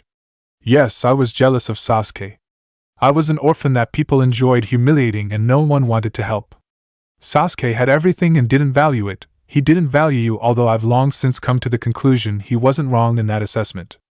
But that isn't why I don't feel bad for killing Sasuke. I don't feel bad because Sasuke was actively trying to kill me. We both know what the Chidori can do. He meant to end my life because it was the better alternative than losing a match to me. He just lost his temper. You avoided it so clearly you didn't have to kill him. I didn't, but if I can outkill anyone who attempts to kill me, regardless of the difficulty of my avoiding said attempt. When Sasuke activated the Chidori, he sealed his fate, and I refuse to apologize for valuing my life more than his, even if you feel I should. It isn't like that, you're twisting things around. Why can't you understand? Sasuke wasn't perfect, he'd had a hard life, but he needed understanding. You were always picking at him, trying to show you were better. Was I never supposed to attempt to improve myself? Where is this law that states I have to always be inferior to Sasuke? Naruto said while rolling his eyes, completely ignoring her words about Sasuke's hard life. No, but you didn't have to antagonize him like you did, and I was alone in that? He was just some saint that never had a bad word about me. What he did doesn't matter, Naruto. He's dead. He's dead and you don't even care. Sakura said with tears running down her cheeks. I refuse to apologize for protecting myself. What do you want from me? To be all broken up? To say I share your pain? I don't. Sasuke always thought he was above us, and you always thought I was beneath the both of you. I'm glad we're no longer teammates. When did you become heartless? Was your daily insults supposed to endear me to you? What reality do you live in? Neither of you made the slightest effort to get to know me. Both of you treated my mere presence as a taint upon you. Because you were loud and annoying. You're loud and annoying, but I still put forth the effort. Every time I invited you to lunch you swung on me and screeched about not wanting to date me, as if I'd want a relationship with you. Now who's rewriting history? You were always asking me out. No, I asked you out once and I wasn't fully aware of what I was asking. At that point I thought a date was simply an outing between male and female friends, no romantic context included. When it was explained to me what it actually meant, I tried inviting you to lunch platonically, and you attacked me before I could ever finish. How cruel! How could I not know? I've been on my own for most of my life with no one to teach me the finer points of a lot of things other people assume comes naturally to them. Thankfully I had some really patient friends that helped me because they understood I wasn't dense. I wasn't an idiot, I just simply had no way of knowing certain things. You'd know that true if you gave half a damn about me. This isn't getting us anywhere. Good luck in your training, Sakura, but I think it's time for you to leave. Without a word of protest, Sakura heads for the door and promptly exits. Well, if that isn't just the ideal ending to my day, well, about that. You can't be serious. I can't do this tonight, I'm too agitated as is. That sounds like you're confusing your problems with my problems. A shinobi endures, so stop avoiding this and talk to your parents. How did you do this anyway? The fuck does it matter how I did it? I did it, and you're doing this tonight because I'm sick of the tomato asking me when she'll get to talk to you. You seem extra pissy today. Your mother knows how to annoy better than anyone outside of that one-tailed whelp. Naruto laughs at Kurama's plight and prepares for bed. Lying down, Naruto clears his mind and feels the familiar tug on his consciousness. Once in his mindscape, he is immediately unhappy at what he sees. Yandere-sama, where's my mother? We thought it best we meet you for the first time individually. Oh, no consideration for how I might feel about that. Seems about right. What can I do for you, Yandere-sama? Please, Naruto. I know you're angry, but please try to understand I had no choice. No, I had no choice. You had choices. You could have protected your family, but you chose the village and damned me. That was a choice. Fine, but it was the best of bad options. Why was it the best? It saved the most number of lives? Would you have sealed Kurama and me to save IWA? I don't know. Bullshit, you don't know. You wouldn't have. Guess it's good you're dead. The village would have always been more important to you than I was. Oh, and thanks for leaving me to the whims of Sarutobi. I've seen your memories, Naruto. I didn't know Sarutobi would behave this way. Would you have still sealed Kurama in me? Knowing everything they did to me, would you still condemn me? Yes. Naruto, I know they've wronged you, but there is good in them, and not all are guilty. You know, ever since I was told why they hated me, I've wanted to hurt you. I used to think about how I could. I even considered releasing Kurama and letting this place burn to the ground. One of only things that stopped me is the fact that you wouldn't know. Sealed away in the stomach of a death god, I can't even get justice from you, and you stand there and say you'd send me to hell knowing what would happen to me. I really wish I had a way to harm. Do you hate me that much? Asked Minato, wide-eyed. I hate you more than anyone or anything. Are you surprised? Did you think I'd love and admire you? Wow, Dad, you're so brave, abandoning me to people that hate and fear me with no enforceable protections. You freely admit you choose my tormentors over saving me. What else am I supposed to feel for you? It was the only way. You have to realize that. Kurama would not have stopped his rampage until the village is gone. All those you cared about would have been dead or never existed. Could you have lived with that? I have to take on the burden of an entire village's scorn, and my reward is a handful of friends. Sounds even to me. Besides, your question is illogical. I couldn't have missed something I never had. Like parents, for instance. Wincing at that, Minato resigns himself to the fact that Naruto, at least for the time being, truly hates him. Naruto, I don't have much time left, so let me at least tell you about the events the night you were born. Chapter 8. You panicked. I'm sorry, what was that? Minato asked, not believing what he just heard. You panicked, Yondaime-sama. Frowning slightly, Minato replies, what makes you say I panicked? You, a seal master, managed to touch someone who could become intangible twice and never thought to slap a chakra suppression seal on him? I think you panicked. You might be right. I did have a village and my family to save. Interesting you said village first. Well, this has been just a delight, but I'd like to speak to my mother now, Yondaime-sama. Naruto, please, can't you call me something else? It's either Yondaime or Prick. I'll let you choose. You can tell me next time. By Yondaime-sama. As Minato's chakra presence fades, Naruto takes a moment to think about what his father told him of Kurama's release, feeling uneasy about the details of the first few hours of life. Before Naruto can dwell on the new information for long, another presence greets him. Hi, Sochi. The redhead says. Hi, Kaa-chan. Naruto replies. In another part of Naruto's mindscape, Minato is with Kurama. Poor little Hokage looks sad. I'd take more pleasure in your misery if you weren't a construct. That's enough, demon. I won't be mocked by you. It's bad enough my only son hates me. The fuck you mean, demon? I'm a being of pure chakra. I'm more of the natural world than your foolhardy ass could ever be. Where do you get off calling me a demon, asshole? Especially when I allow you more time with your son? God damn great. At least the tomato appreciates what I'm doing for her. Gomen, Kurama, you're right. It's just hard seeing how much Naruto hates me. You have your village to thank for that, and if you have any hope of Naruto forgiving you, you need to understand the source of his pain. I know he's had a hard life. No, not that. That adds to it, but you've been deified in your accursed village. Naruto grew up looking up to you above all others, the perfect and universally loved Minato Namikaze. He wanted to be you, to be that accepted because of what you've achieved. Then on the same night he finds out why people hate him. He realizes his hero did that to him. Not only that, but his hero is probably his father. This near godlike man not only left him alone but was loved for doing it. It's not rational, but a part of Naruto believes you could have done something else because a childish part of him doesn't believe there was a limit to your abilities. At least he did. He may start to see you as just a man, and if he does you may earn his forgiveness, but not if you insist you were right to leave him. I didn't have a lot of time to plan this, you know? I know he suffered, but what was my option? Let you destroy the village and kill thousands while I run off with my family? I couldn't live with myself, and this is why he'll continue to hate you. You did have an option.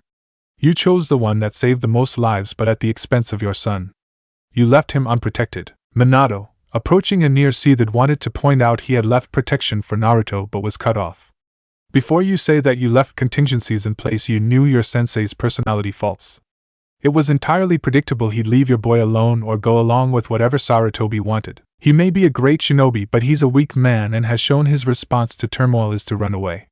So, you left your son with an irresponsible middle-aged adolescent. Minato wanted to defend Jiraiya, but he couldn't.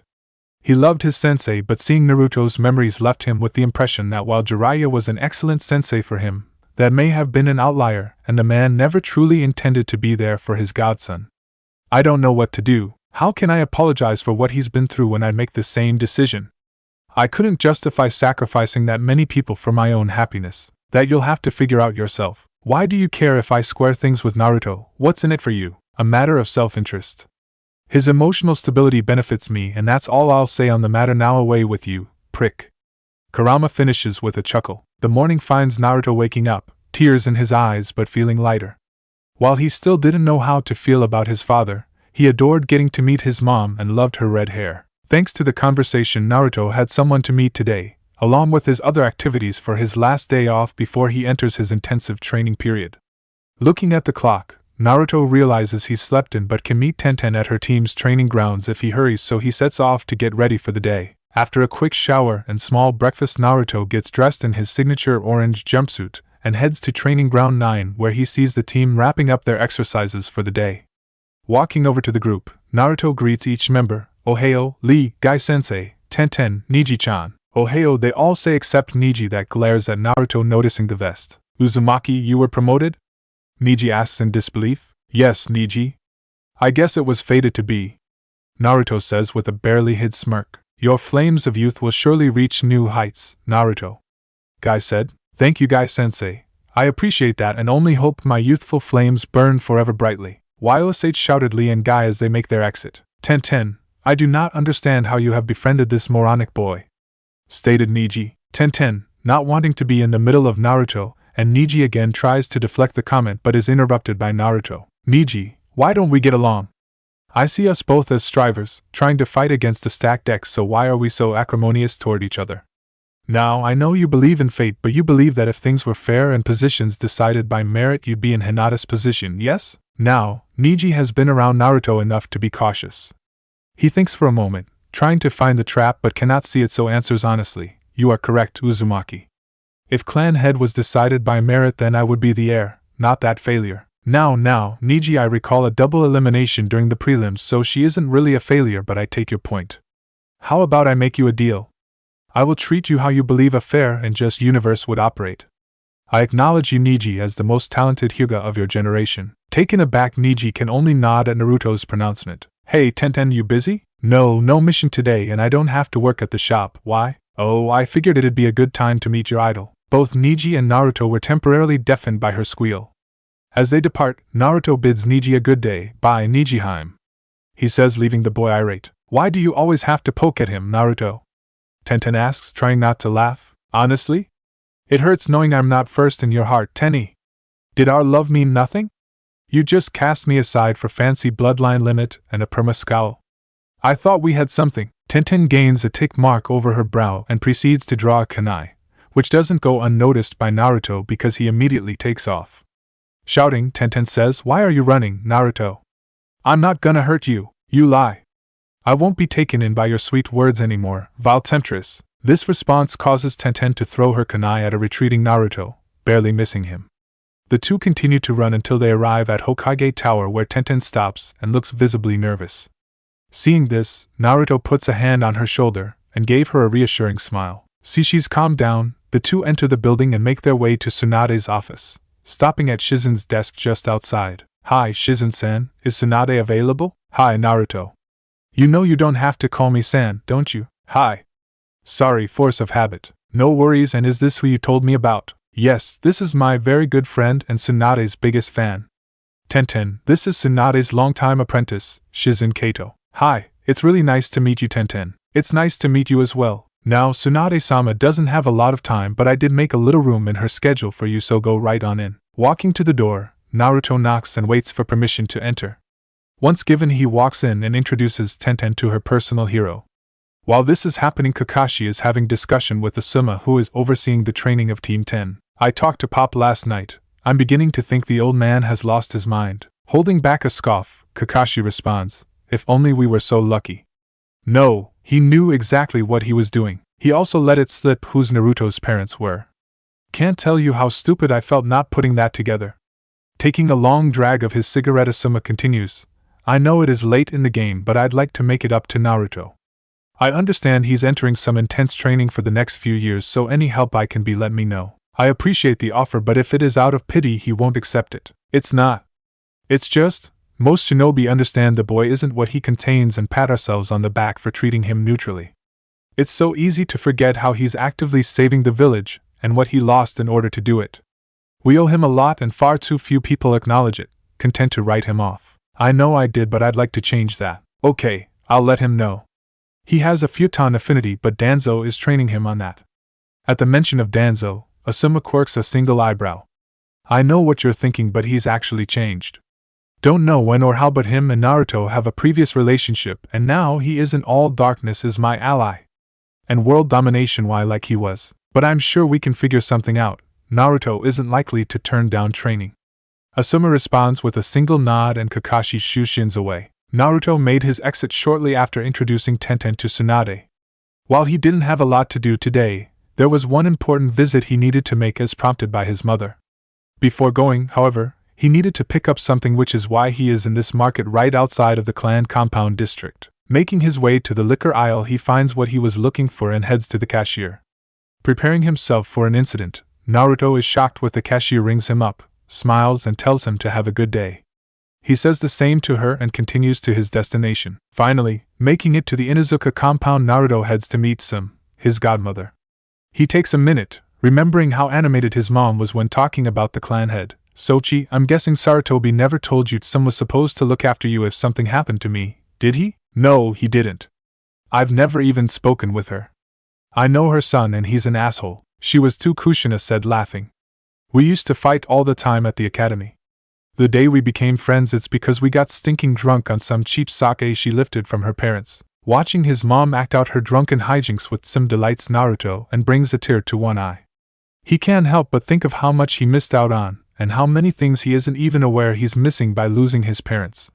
Kushina's story reaching its climax refocuses Naruto. So, her parents find us on the Inuzuka training grounds. Every time they try to scold one of us, the other one speaks up in defense. At some point I yell that I will lower the drinking age when I become Hokage, databang, and then pass out. We had to clean the kennels for a month but had been inseparable ever since. Earth to Dobe, what are you doing here? Naruto snaps back to attention when he hears Kiba address him. Oh, hey you. I'm here to speak with Sum-san, so if you'd excuse me. This only serves to irritate Kiba, who has no issue letting it be known. First of all, don't pretend you don't know my name dead last. Secondly, what do you want with my mom? Look, Kidra, Naruto said while narrowing his eyes, feigning as if he's struggling to remember. What I have to speak to your mother about doesn't concern you, so if you would please either announce me or get out of the way, I'd appreciate it. Now, this would seem an entirely weak effort to annoy someone. And it is, but Kiba is just easy like that, much to Naruto's amusement. Especially now that the boy seems to really want to hit Naruto. But after a strongly worded warning from Kurenai-sensei, Kiba knows he can't attack the dobe, so instead he screams in frustration, which alerts Sum. What the hell is going on out here? Hello, Sum-san. I don't know what's wrong with Kiba.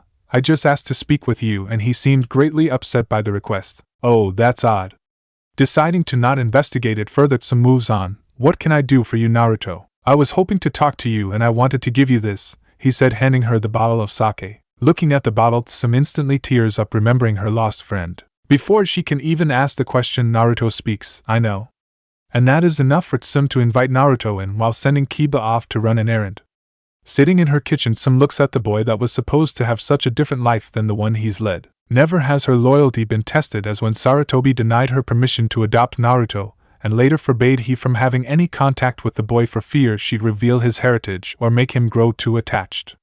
She can't help but wonder how Naruto knows and if he resents her. While not raised as one, Sum knows from Kushina that Uzumaki saw family first, and she would have ignored her reason entirely to be there for Kiba and Hana. Getting lost in her grief and guilt, she almost doesn't hear Naruto speak. So, how should we do this? We can start with what you know and how you know it. I've suspected the Yondaime is my father since the night I became a genin. I had that confirmed and learned of my mother's identity while retrieving Tsunade-sama. As for how I know about you, the night the Yondaime and my mother sealed the kyubi inside of me, they both left a chakra imprint in the seal which I managed to access last night. If I didn't know them, I'd think that impossible. Sum said in between chuckles. After her laughter died down, things became quiet once more, as either party knows exactly how to have this conversation. Reaching her breaking point, not that she ever had much tolerance for inaction, Sum starts. Naruto, I'm sorry. Please don't apologize. I'm assuming Sarutobi told you to stay away from. Probably some deep-seated need to torture me. Naruto said with a mirthless laugh, but the comment seemed enough to break the ice as the two found conversing came naturally from then on. The two talked at length, Naruto asking about his mom, asking about Sam herself. Sam followed suit while congratulating Naruto on his promotion.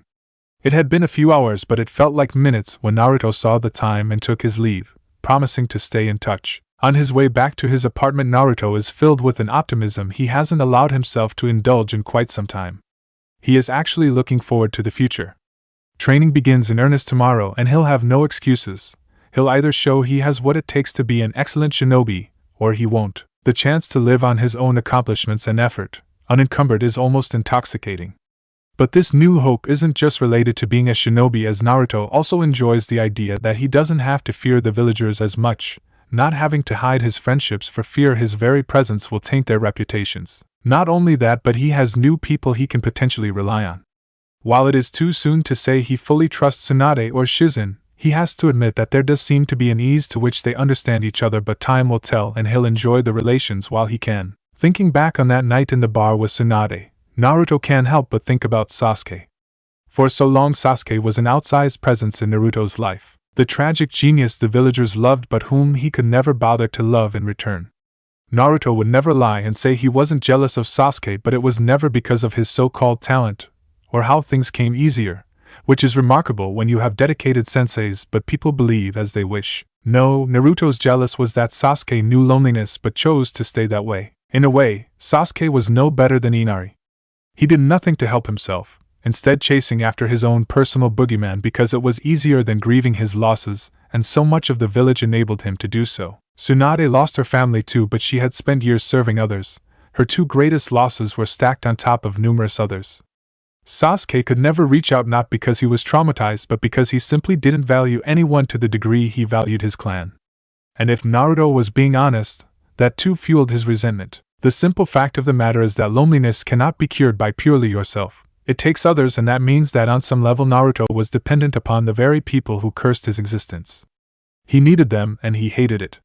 He didn't have the framework of clan-bred arrogance to universally diminish all those not of his name. Sasuke did, and while it only continued his suffering, he never had to feel the true torment Naruto did. Some bastards have all the luck, but luck eventually runs out. Quickly moving off the topic of his dead teammate, his first kill that no one was there to actually help him through, Naruto instead focuses back on his hopes for the future. If nothing else, the next few years should be interesting. But interesting isn't always good. Chapter 9. It was the next day, and what appeared to be a habit, Kakashi had shown up on time. Naruto, I have 6 months to get you into shape, and this will be the hardest thing you've ever done.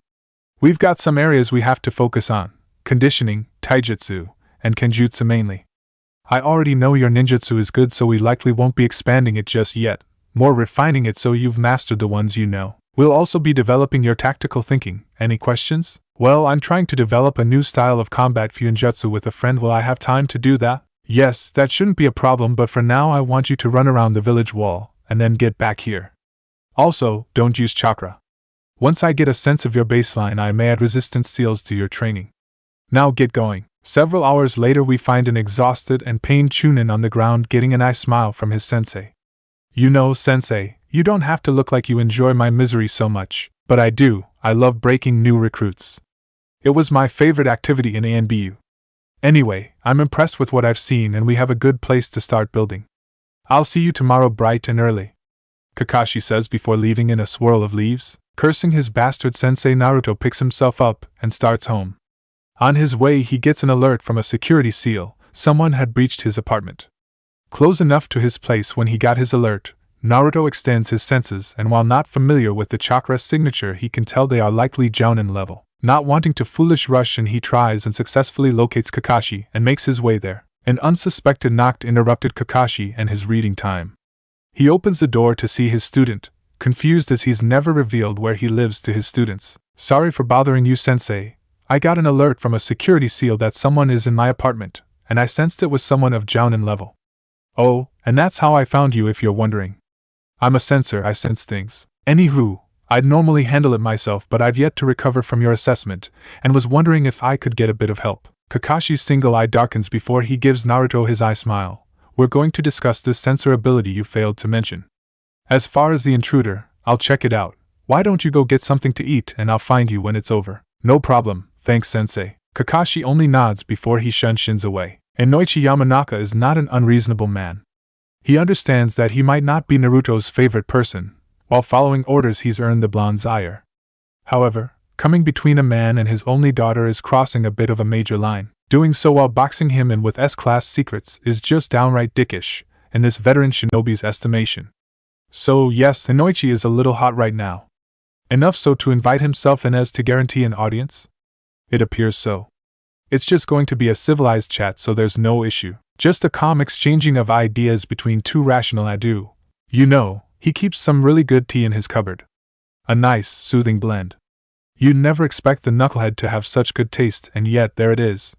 May I make you some tea, Inoichi-san? I doubt Naruto would mind. Hiding his surprise that Kakashi managed to sneak up on him, Inoichi declines the tea. Where is Naruto? Mama, Inoichi-san, that's not important right now. I'm much more interested in where you are and why. What business could you have with my cute little Chunin? I believe that's best left between Naruto and I, Kakashi, and yet that's not going to happen. I think it'd be better to accept your current reality instead of clinging to what you'd prefer. Fine, Kakashi. Naruto revealed something to my daughter that is driving a wedge between us. I wanted to discuss this with him and advise he be more mindful of his words in the future. You know, Inoichi, that sounds uncomfortably close to a threat. I'd really hate for you to threaten my student. It'd upset me ever so. And your emotional state would be my problem? No, see, if you're threatening Naruto you won't have any more problems. Your clan will. Like, what happened to Inoichi? Who is going to be clan head? Who will comfort poor Ino? You know, things of that nature. But since you aren't threatening my student, this is all rather moot, wouldn't you agree? Kakashi said as if rather bored by the topic. I believe I would. Said with a sneer. Good. Oh, and Inoichi? Yes, Kakashi? We won't have this discussion again. Take that however you like. Ja-eni, 3 months later. 3 months as a Chunin. 3 months of intensive training, and Naruto's progress was satisfactory according to Kakashi, who only says satisfactory to get on Naruto's nerves. Anyone else would be extremely impressed with how far Naruto has come in solidifying his basics and expanding upon them, not to mention his conditioning. Even if Naruto promised to send 100 exploding kunai up your bastard ass should Kakashi make him climb up the cliff of a mountain single-handedly again. In the middle of the second month, Asuma joined to help Naruto develop his wind-enabled kenjutsu. Especially helpful as Naruto decided to go with dual kodachi. Things are also going well in his personal life. Naruto interacts with his friends in public and has yet to have a single incident with the villagers. He has also been able to help them in their training for the upcoming Chunin exams in Suna. He's even resolved his issues with Kurenai, figuring that while she was in the wrong he took out previously held frustrations on her. Now the two are perfectly cordial to each other, which just fine for him. Naruto is still trying to crack his new combat Fuinjutsu but hasn't quite gotten it, though Tenten is hoping as it'd help augment her style. Naruto had the idea soon after he managed to graft the explosive array on a kunai. Naruto theorizes that he can get elemental barrier seals with kunai operating as the points of creation. If he can get the array right, he won't need specific kunai for each element. Instead, he could use hand signs and the equivalent chakra for A, D, or C rank jutsu to erect the barriers. If he can get the barriers to work, then other arrays should work as well. This would mean being able to prepare the battlefield on the spot if ever ambushed, and the liability of writing seals during combat is removed. Naruto has also been learning to write seals with his chakra, but that has been slow going. Not just because of the difficulty. It requires the seal to be perfectly memorized instead of Naruto's process of feeling how the seal is made and above average chakra control. Never one to quit. He is having his close work on both those issues, getting some insight about sealing from his parents. He has managed to upgrade Minato from prick to bastard, and has gotten some chakra control exercises from Tsunade. Speaking of which, Tsunade-sama, why are you here? Oh, that's hurtful. Naruto, not happy to see me? Of course I am. I was just expecting Kakashi-sensei, but he seems to be running late. Well, that's why I'm here. Kakashi was just assigned a last-minute mission and I agreed to handle your taijutsu lesson for the day. Naruto doesn't have the words for how much he really doesn't want to do this. Tsunade isn't known for restraint. He's seen her break Jiraiya's ribs and say what you want about his failure of a godfather, but the man isn't exactly weak. However, he has no way to get out of this, so his only hope is to minimize the damage. 1 hour later. You could have hit me less, you know. Grinning from ear to ear, But then how would you have learned? Learn what, Tsunade-sama? 1. I have a long memory. 2. She says, narrowing her eyes at Naruto, don't ever call me Ba-chan again. Naruto takes a minute to think, that was months ago. Also, I didn't even mean it, I couldn't take the risk. She says, laughing as they separate. When she is comfortably out of earshot, Naruto starts to mutter, don't call you Ba-chan, I'll call you Ba-chan if I want. Abusive Hokages attacking loyal shinobi. You shouldn't talk to yourself, it makes you seem crazy. Crazy is attractive, gives the impression of hidden depths. Who told you that? I told it to myself. I need a new best friend. I wonder if Ino or Tenten are free. So cruel, Hinata-chan, so very cruel. Besides, I'm irreplaceable. Well, I won't know until I try. You wound me. I had something to ask you and now I'm not sure if you just ruthlessly cast me aside. I could just beat it out of you. Nah, not your style. I could tell everyone you're afraid of ghosts. Everyone should be, they shouldn't exist. Both walk quietly for a moment until Naruto notices a devious smile on Hinata's face which makes him feel hot and cold simultaneously. Please, tell Emmy, Naruto-kun, she says in a meek voice with a bit of blush. Feeling flustered and not knowing why Naruto can only stare at his friend before managing to get out. You can do that on command? Yep. Why, I like it, I reserve comment. Anyway, he looks away and Hinata notices his seemingly forced lack of eye contact. I was wondering, if you're free or whatever, if you'd like to go on a date with me. I suppose I could do that, she answered neutrally while internally freaking out. Of course you'll have to speak with Hiashi because Kami forbid I not be treated like property. Yeah, I know. When do you think I could get in to see him? He can make time now, no point in delaying. There actually is. I've just been dodging mountain-crushing fists, and need a shower and a change of clothes. That didn't matter when you asked me, because you already like me. Hell, you've probably seen me naked. To this Hinata can only blush. Just come to the compound in 2 hours, okay? Sure, Hinata-chan, see you then. The two head to their respective residences, Hinata grateful he didn't acknowledge her lack of denial. Arriving to the compound wearing a semi-formal outfit of black slacks, a dark blue long-sleeve shirt and black loafers, Naruto greets the guards who promptly retrieve Hinata, who has also changed into a lavender kimono. You nervous? She asks. No, he lies. Liar. She knows. I prefer artistic interpretation of real-time events. He replies with a smile. Most liars would. She offers with a smile to match, as if most liars could be as great as me. Both snicker but stop when they arrive to the study of Hiashi, awaiting permission to enter. Once received, Hinata enters first, followed by Naruto. Good evening, Otosama/Hiashi-sama, they greet the clan head. Daughter Uzumaki, why have you requested to speak with me today, he says without a hint of emotion. Thank you for your time, Hiashi-sama. I am here today to request permission to date your daughter. I see, he says and then leaves the room quiet. I will allow it on the condition Hinata relinquishes her title as heiress of the clan. Both are shocked even if a small part of each team realizes they shouldn't be. May I ask why she'd have to give up being clan head to date me? First, because to be a leader one must be able to sacrifice for their ambitions, and Hinata's quest to uproot generations of Hyuga tradition is quite ambitious. That cannot be achieved without cost, she should learn that now. In exchange for breaking off all non-professional contact, however, she would get my full backing to remove the caged bird seal when I transition to the Elder Council. Secondly, she is an heiress. You offer nothing that benefits the clan. My benefit to your clan is not kill most of the man branch. Asshole, Naruto thought but dared not let it show on his face. Finally, said asshole continued, the Sandaime does not trust you. He has considered you a possible threat, and I have no reason to question his judgment, and as such, I will not trust you with my daughter. Why do I have to break off all contact? We have been friends for years, Hinata said, refusing to cry in front of him. Yes, you have, and it benefited you, but I think it has long since stopped aiding in your development. As such, there is no real reason to continue seeing this boy. The choice, however, is yours. Both leave the study, shocked at what has just happened. Making their way to the front gate, Hinata hugs Naruto and starts to weep as he hugs her back. I'm sorry, she whispers. Why are you apologizing? Because he's making me be like them, making it a choice of your happiness or the general welfare of others. It's not fair. It's not, but I couldn't ask you to give up on your goal, nor risk getting sealed for me. I need you to do something for me. Anything, just name it. Move on. If I accept this, he's likely going to start accepting offers to court me, and I don't want you to miss out on being with someone else. So please, promise me. Hesitating initially, Naruto relents. I promise. Neither of them had the courage to say goodbye, so they separate at his promise. She heads to her room, he off the compound. It would be 3 days before Naruto revealed what happened to anyone, finally opening up to Kakashi after he saw his pupil seeming distraught. While he had no advice for his student, he did express sympathy, knowing that the boy rarely seems to catch a break, and the Sandame's misguided notions have once again negatively affected Naruto. 6 weeks later, as he watched his apartment burn, his thoughts go to his history there. The day the then kind old man showed him his own space. The day his first friend gave him practice kunai because he complained the ones at the academy felt wrong. The day the second most quiet person in class came to check on him after a particular rough day of bullying.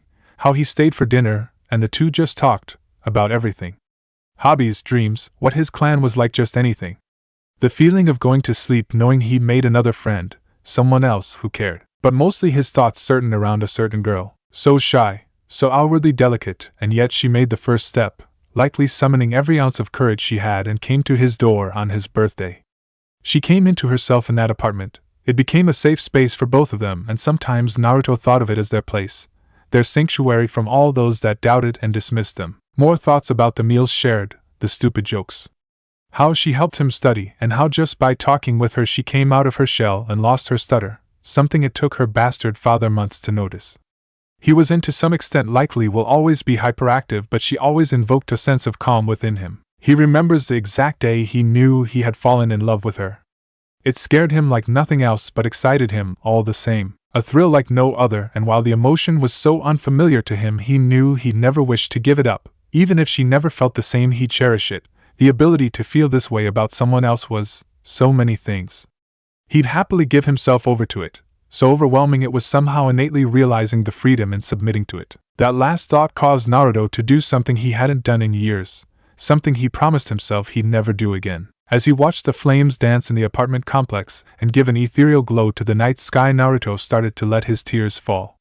First a single, followed up a second, and soon a steady stream. He couldn't even focus on how his body was betraying his will. He couldn't muster the fight to cut the tears as he watched, almost in a trance. Naruto's tears were not for the apartment as such. He had money and could find a new place to live. It wasn't for the mementos, as he had his most precious items protected in a fireproof storage seal. No any physical item lost could be replaced. It wasn't even the memories. Those had become so essential to him that he didn't need physical cues to spur them. They were always readily accessible. No, Naruto's tears signified his loss of hope. He had hoped that there was a way around Hiashi's pronouncement, his irrational stipulation.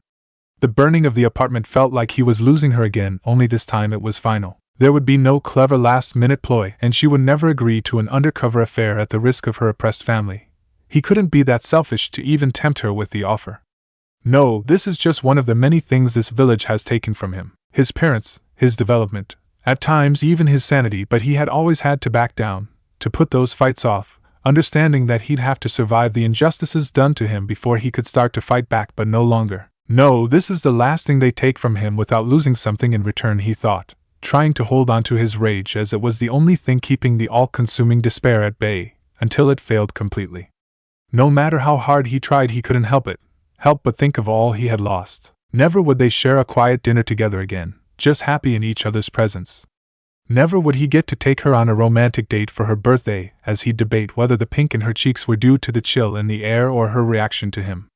Never would they share a first kiss, a first dance, a first time. Never would his dream come true, a dream that many nights had been a source of comfort.